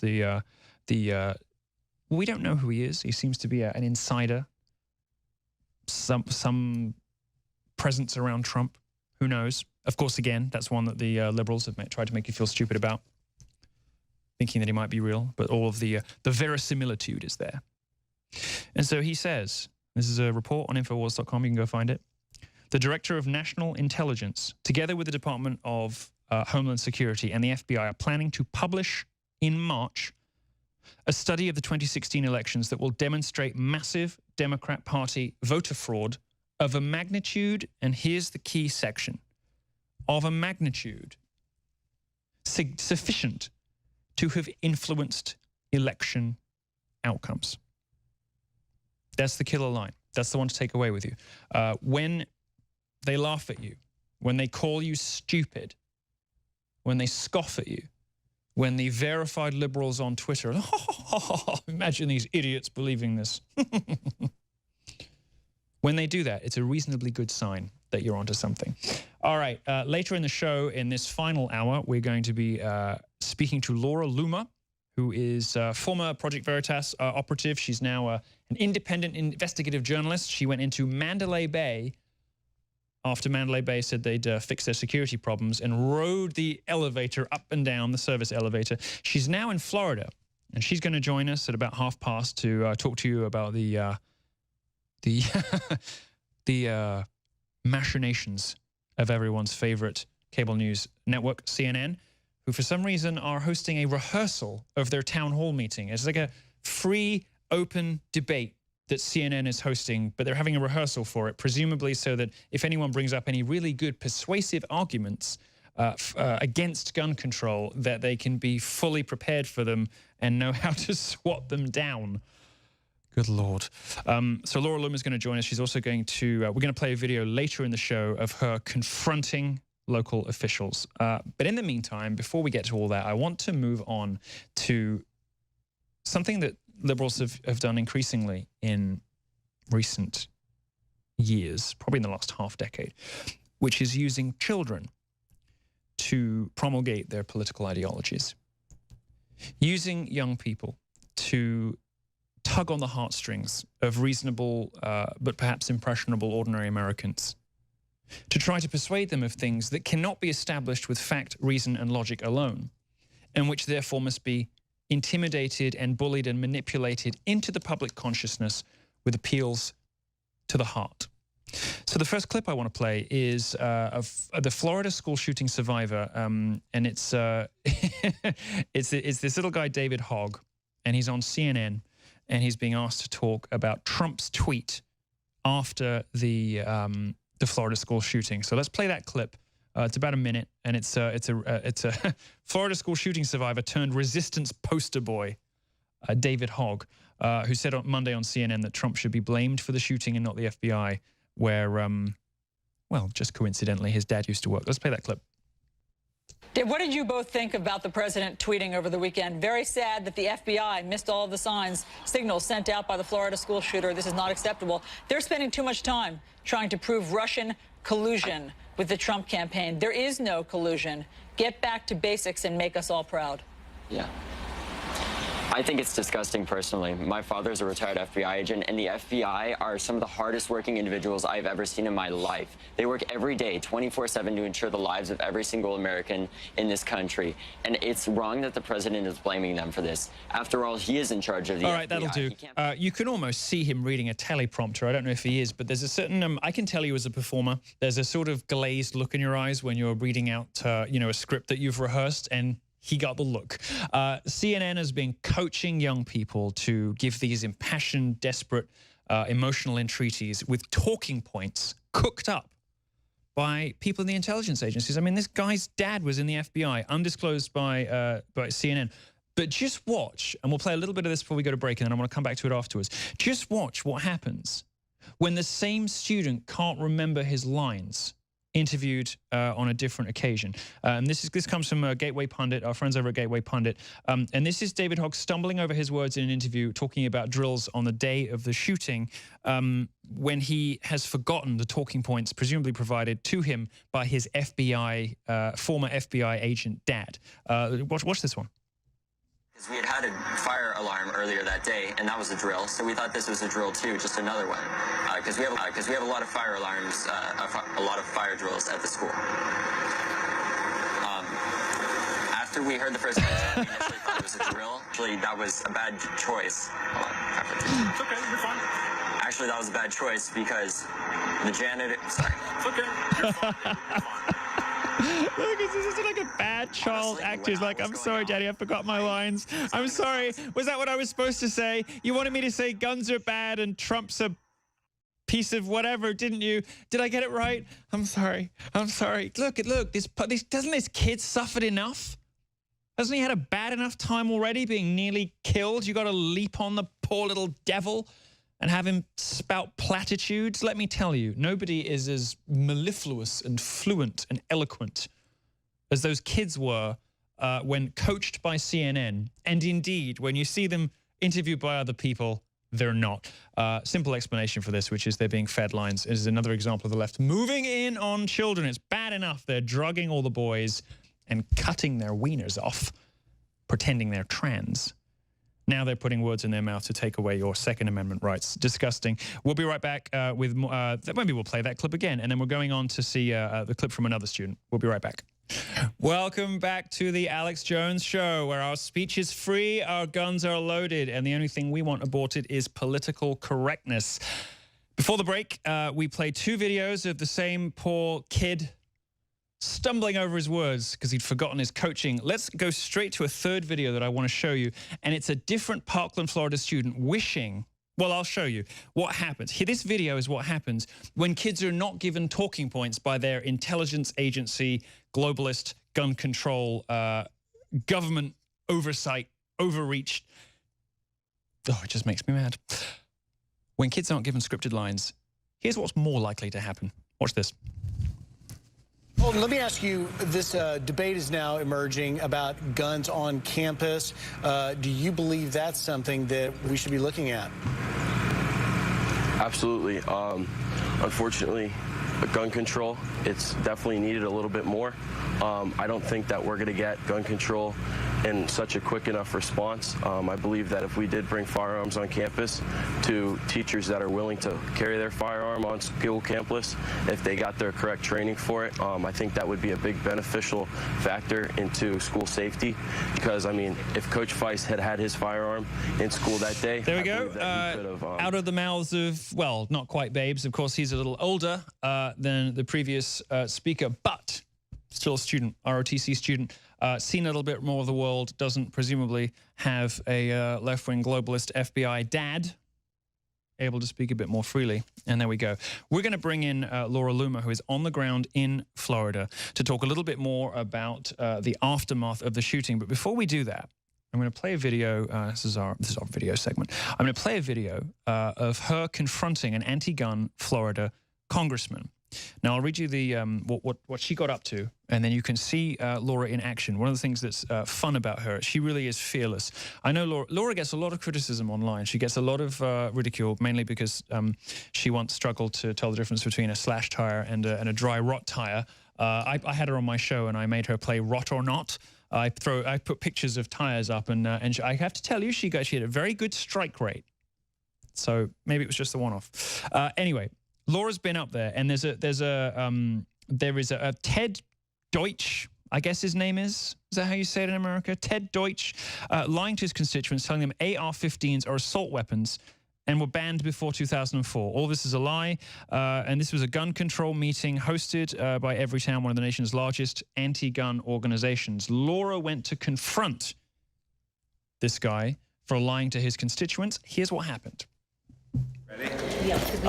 I'll actually, let me just go before you ask any questions. You're from Infowars? Yes. Here's my message to you. Right. The fact that your, I won't even call it a publication, I don't know what it is, but the fact that you called what happened in Sandy Hook a hoax, refused to apologize for it, is among the most obscene things that has ever been broadcast anywhere. You should be ashamed. Anyone who reads the garbage like that you post should be ashamed, and I will never give an interview to you. So you're calling about 40%. You're calling about 40% of the country absolute garbage. Thank you. Thanks, Ted. You know, as a congressman, you're supposed to represent Republicans and Democrats, not just the base that you want to pander to and lie to during your speech about gun control. Let me tell you something. Every Republican that I know, he can't resist. Pause that for a second. Pause that for a second. He can't resist. Look, the Sandy Hook thing, you know, let's take the uncharitable perspective and let's take the uncharitable route and say that, you know, somebody messed up on you know what? Let's generalize it. Breitbart, Infowars, Daily Caller, Gateway Pundit, all make mistakes. Everybody makes mistakes. Everybody makes mistakes. It's in the business of doing news. It's called process journalism, you people call it. You tell the facts as you know them at the time. You speculate, you interpolate, you interpret. You do the best you can with what you have available at the time. The difference, though, between Breitbart and Infowars and whatever, as far as I can see it, is that they do the best job. We all do the best job. When you're watching the Milo show, whatever. We all do the best job of telling you what's happening as best we see it. That pales in comparison to the deliberate, outright mendacity of the New York Times and the Washington Post and CNN, who pose as neutral and through their haughty moral grandstanding presume to pass judgment on people who make far fewer mistakes than they do and who do so with the best of intentions and with good hearts in service of freedom and freedom of speech and the protection of American liberties, and who do not outright lie. CNN has been caught in so many outright lies. And you see in this guy's response the canned, prepared remarks of somebody who is more interested in moral grandstanding, much more interested than in pandering to his, whoever the women were behind him, than he is in engaging in debate. And he walks away, but he can't resist. He cannot help himself but get drawn further in so he can issue further exhortations of moral grandstanding. Let's let him carry on, because, you know, unlike their side, we like letting people have their say. We enjoy giving people a platform they deny to others, mostly because they tend to fall straight off it and into the dirt, break their noses when given the platform. We don't shy away from debate. We warmly encourage classical liberalism, the open marketplace of ideas, even if liberals misuse it to bully, intimidate, harass, smear, and demean instead of bringing facts, reason, and logic. But let's let this guy go on, because one of the things I like about Laura is how dogged she is. She won't let the guy go. She's like she's got his trouser leg. Carry on. That Sandy Hook was a hoax, as I am. Everyone, we're talking about you lying on stage, telling your constituents right now that you're calling them assault weapons. You're telling them, you lied to them. You said that they were banned in 2004. The guns were not banned. What was banned were the suppressors and the accessories. So why are you lying to your constituents to push gun control? Here's what I'm telling you. That every Republican I know thinks that your efforts to characterize Sandy Hook as a hoax We're not talking about that Sandy is what Hook, I'm talking about. We're talking about the shooting in Parkland, to my community, and you taking this tragedy to push for gun control when this has to do with FBI incompetence, Congressman. If you're going to listen to me, you coming to my community where we just I'm a journalist. I have a right to ask you a question, and as a public official, you have to answer me. The worst, most horrific shooting in a school. That'll probably do. I think what tends to happen, the dynamic of this is, for instance, with Breitbart, I think it's something called, it's Acorn, which predates my time at Breitbart. I was at Breitbart for a little while. There's that one iconic thing that people are upset at you about, that they just sort of bang on and on and on and use it as an excuse to not answer questions, to not address the facts. And it's like Breitbart always gets so much stuff for Acorn, and it is by no means clear at all who is in the right with the question of Acorn. And it is absolutely true, which is, when Alex says on this show that there is something weird about the way the media covers up and the bulldozing of buildings after these shootings. There is something weird about it, and it is new, and it's hardly surprising people ask questions. And when the FBI covers up what's going on, doesn't tell people what's happening, and the media is remarkably incurious about the motivations of people after these things, it is weird, and it's hardly surprising people ask questions. And after the break, we'll have Laura Loomer on via video, so we'll be right back. This is Milo Yiannopoulos filling in for Alex Jones, and if you'd like to speak to me, you can call us. Call the number right now. It is 877-789-2539. That's 877-789-2539, or 877-789-ALEX. And after this segment, in the final segment, I'm going to be taking your calls for the whole 10 minutes. We'll get through as many of you as you can, as many questions as you can. Call in if you'd like political questions answered, or maybe some dating advice. If you just want to abuse me, or perhaps pay me a nice compliment about my hair, any subject is fine. Call us. The number is 877-789-2539 if you want to speak to me in the final segment of the day. Infowars would also like me to let you know that for a limited time only, and the sale's ending soon, Super Blue products, which are Infowars' best-selling line of products, or one of the best-selling lines of products, fortified with colloidal silver and iodine to give you a fluoride-free smile. You've been worried about what they're putting in the water. These are for you. We're going to have to take the sale down in a few days. They want me to let you know, and they're almost sold out. It'll be at least a month before we can get Super Blue back at its low price.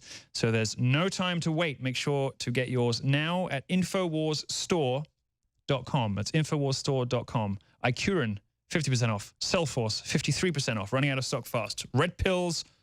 They actually sell real red pills here, by the way, which I found the funniest thing ever. Real red pills. Introductory sale ending fast. 50% off. Pollen block, 50% off. And various other things. Go and check it out. InfowarsStore.com. And that number again, if you want to call us, is 877-789-ALEX. Let's move on. We've seen her video, the dogged determination of the most hated woman on the internet. Not really, but you do have you do have a hell of a troll army after you, for which I can only congratulate you. Well done. You're obviously doing something right. Laura Loomer, who is up there, the intrepid, indefatigable, unstoppable bloodhound.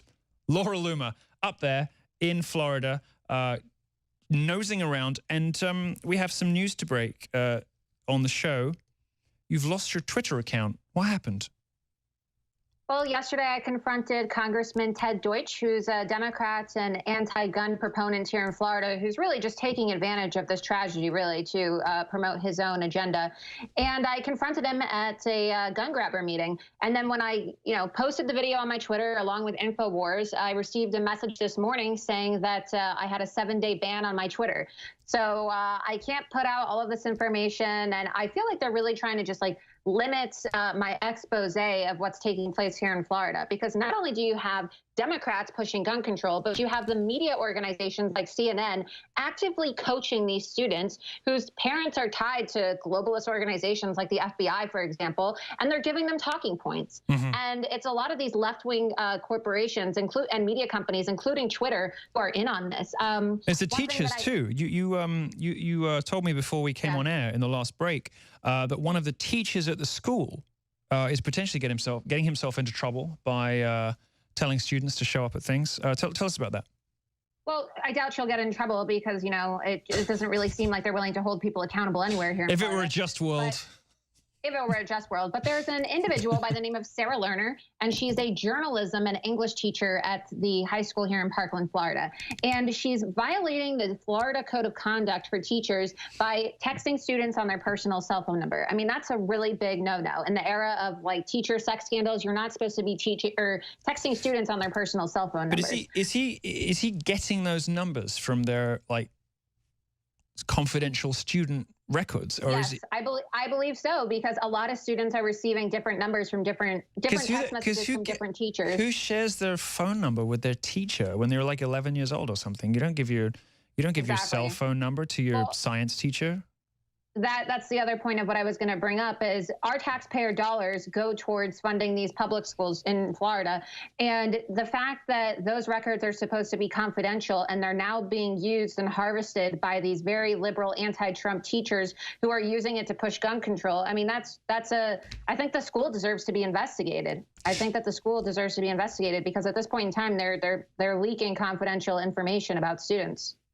What has upset me, and I take a disinterested perspective on many things, but I don't have children myself, but I'm not a monster. And my husband has a kid, and what makes me horrified now that I have that presence in my extended family, you know, like a kid that you have to care for and look after, you want to nurture and lead through a good life. You want to teach them to be thoughtful and have integrity, make up their own minds about things, and to be educated, is the way that left-wingers are increasingly leveraging children in their propaganda wars. And this is, you know, the perfect storm for them in a way. You came on my show earlier this week and suggested not that the FBI had a hand in this, because of course they didn't, but that there might be a reason why authorities and different branches of government are perhaps not proactively getting these people off the streets. I mean, this guy, was it 39 times the cops were called to his house?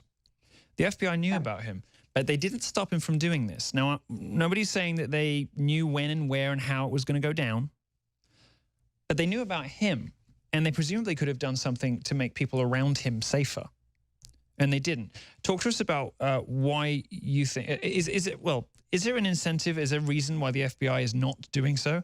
Is there a reason why the FBI is not getting these people the treatment they need, or just incarcerating them when they're found in school with like bullets?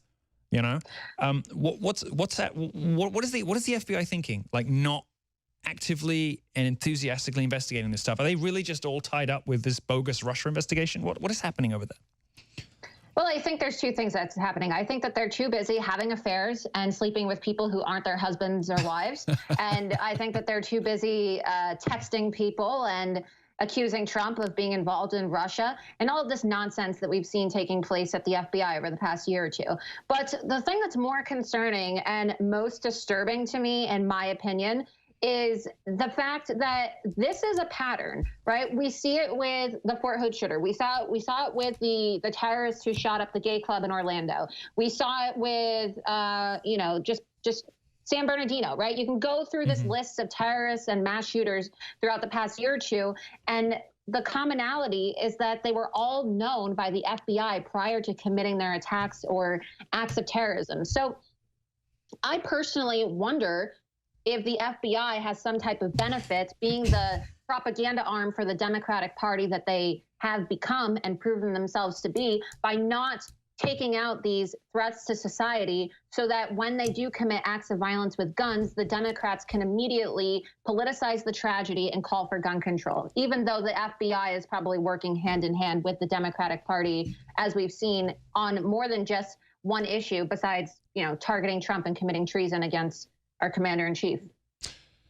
Laura Loomer, up there in Florida, thank you for joining us. Laura, this does seem to be part of I have a little saying on my show that Alex Jones just keeps getting proven right, to the consternation and confusion and fury of liberals everywhere, whether it's gay frogs, and it turns out actually amphibians do go trans or agender, with particular chemicals in the water. Daily Mail reported that, and I mentioned that last time I was on this show. Or it's the skepticism with which he has always regarded the intelligence community. Now it seems that that healthy sense of critical distance is rippling out among the public at large. It seems to me that the big trend of 2018, the red thread running through this year's news reports and the big development is not going to be Me Too or Hollywood, but rather an increasing skepticism and even hatred of our own intelligence agencies, which is going to make America a very difficult place to govern and a very dangerous place to live. 877-789-2539 if you want to talk to me after the segment. The show's almost over today. I'm sorry to tell you, we're running out of time. Call us if you want to be on the phones. We're going to be right back after a few commercial messages, taking your calls on any subject you like. Go wild.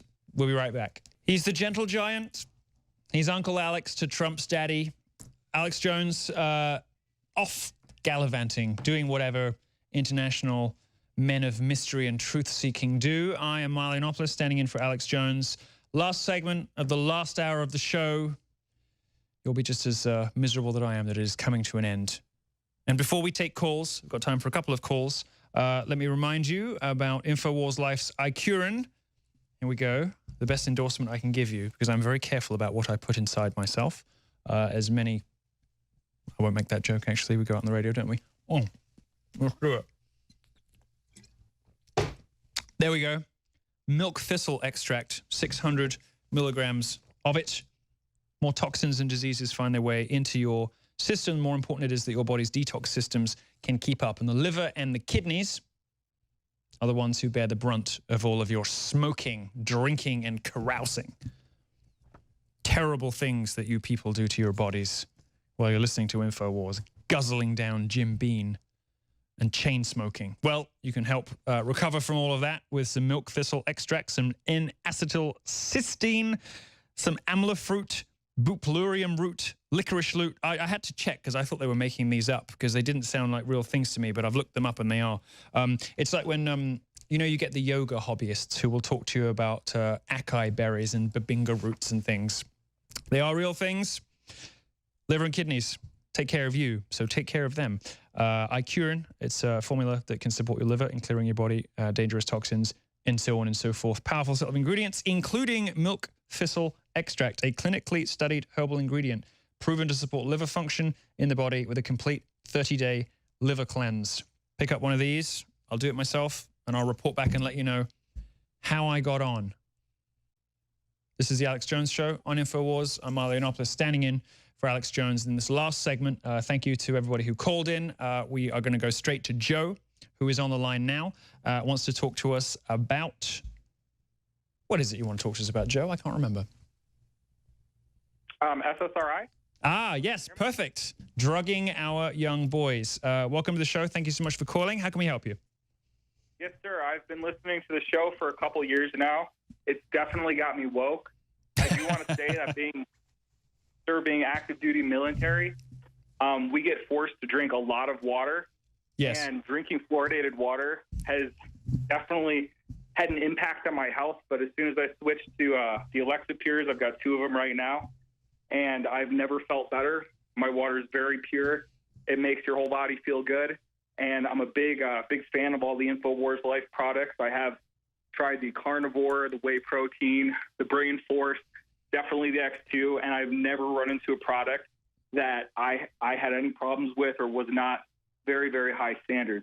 Well, there we go. It's a much higher and more powerful and more persuasive endorsement than mine. There we go. Active duty. Thank you very much for that. Talk to us about. We're running out of time in this final segment, so talk to us a little bit about drugging kids. I'll try to be quick, sir. Thank you. We're all a big fan of yours, my work center. Thank you. You've got all these mass shootings, and every single time there's a common thread is SSRIs. But nobody with any power is trying to change this except the right. The left is more than happy to just let this continue and let all the drugged out people eventually snap, which is what these drugs are doing.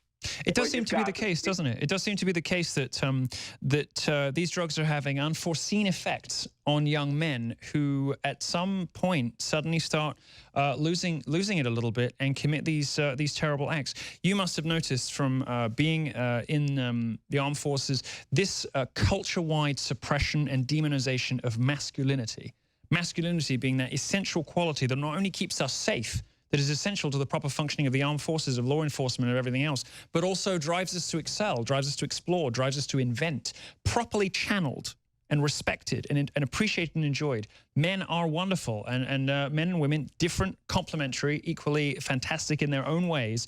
You must be frustrated with the constant demonization of men in culture.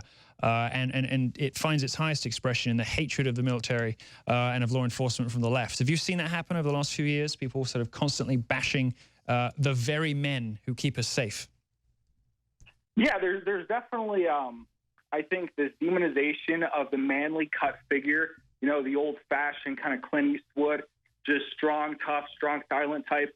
You don't see that anymore. And if you're like that, the left and the liberals demonize it like it's a thing of the past. It's a dinosaur. They want it to die so that we can open the borders and bring in Islamic radical terrorists, and we can throw our Second Amendment down the drain and be completely disarmed when the government goes full 1984 and wants to infringe on our very rights that the Founding Fathers gave us. And they always want to throw out this argument saying, oh, yeah, well, they had muskets. They had muskets. Well, yeah, they didn't have automatic weapons. Well, we don't have automatic weapons. No, and you know, if you're a woman in a Chicago or a Detroit or a St. Louis suburb, and you're worried about getting raped or mugged or attacked or whatever, you want a pistol in your handbag. Let me tell you, if you are somebody living in one of those areas, or if you just are a patriot who is worried about the tyranny of government, which is a sincere opinion held by 100 million Americans that liberals seem to find ridiculous. There's, you know, this is just as emotional as it is a rational argument from for supporters of the Second Amendment. Perfectly reasonable. Thank you for your call, Joe. Sorry we don't have more time, but thank you very much for calling in. Thank you for the compliments. Thank you for the the endorsement of the products. There we go. Somebody out there fighting for your freedoms is a fan of InfoWarsStore.com. Moving swiftly on to Scott, who wants to talk to us about the trans issue. I think, Scott, are you there? Yes, I'm here. How are you doing, Pumpkin? Oh, good. And I really enjoy listening to you. You're great. Oh, well, thank you. And so, anyway, I went through a sex reassignment surgery. Oh, wow. From male to female. And I got tired of being called the bee from hell, so I went back to my birth name and went back to male. Oh, wow. So you went you there and back again, as Tolkien would say. You are an example of what I've seen increasing number of studies show, which is the regret rates for transition surgery, for reassignment surgery, are remarkably high. What is it you'd like to say to people who are out there defending, you know, teachers and educators and scientists who want to put kids on hormone blockers and talk about removing the genitalia of young boys? What would you say? Just quickly, because we got to run. I would love to have spoken to you for longer, but we got to run to the next call. What would you say to those teachers, to the journalists, to the scientists, all these people who are advocating for this treatment and pathologizing of young boys? What would you tell them? Don't do it. I'm 59 years old. I've got the bone structure of a 90-year-old because of lack of hormones in my body. And the other thing is, as far as the issue with the school shootings and whatnot, yes, and I am a staunch conservative, just like you, and we need to arm up our teachers. Absolutely. Thank you for the call. Thank you so much. I'm so sorry we didn't have more time. I'm very grateful for you calling. Thank you. Finally, Lauren is a regular caller. We have literally 60 seconds. Lauren, thank you so much for calling in. Welcome. Thank you for calling. I know you're a regular caller, so people are going to get to hear from you again. I'm so sorry. We're incredibly short of time. Give us your quick 60 seconds of wisdom. 60 seconds, I can do it. I'll stick with the school situation. I ran for state school board. I was there. I watched them. Yeah. They are dumbing down your children on purpose. You know, deliberate dumbing down, Charlotte Iserby.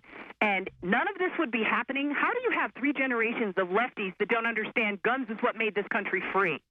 Absolutely. I mean, it's only been 200 years. You really don't understand that you need to defend yourself? Are you kidding me? Are you suggesting, Lauren, that evidence, fact, reason, logic, and history have no effect on social justice warriors? You do surprise me.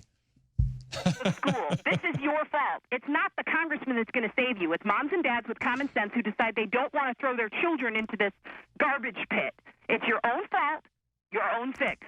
If you want your children to be upright, constructive, moral, productive, these are things that are taught, and they're not being taught in the schools. Amen. So thank you so much. Thank you, Lauren, and thank you for the call. Sorry we don't have more time. Well, we didn't get to any of the things well, actually, we got to some of the things I wanted to do. We got to one thing that we might return to tomorrow. Yes, that's right. I'll be back tomorrow. Is Michael Moore showing up to a Russia-funded anti-Trump protest. You couldn't make it up. Literally, you couldn't make it up. I'm Milo, and you have been watching The Alex Jones Show. I'll be back again tomorrow. You can find me at dangerous.com. My pink-flushed Infowars studio will return tomorrow. Thank you so much for watching. Thank you for your freedoms. Thank you for being watchers. You're great. I love you. See you tomorrow. Thanks so much, everybody, and good night. It's also what happens when you listen to the radio host, Alex Jones, who claims that 9/11 and the Oklahoma City bombings were inside jobs. I don't know what happens in somebody's mind or how dark their heart must be to say things like that. The Russians ran an extensive information war campaign against my campaign to influence voters in the election. And then they began to weaponize them. And they began to have some of their allies within the internet world, like Infowars, take out pieces and began to say the most outrageous, outlandish, absurd lies you can imagine. But Trump doesn't challenge these lies. He actually went on Jones's show and said, "Your reputation is amazing. I will not let you down." Waging war on corruption. It's Alex Jones coming to you live from the front lines of the Infowar.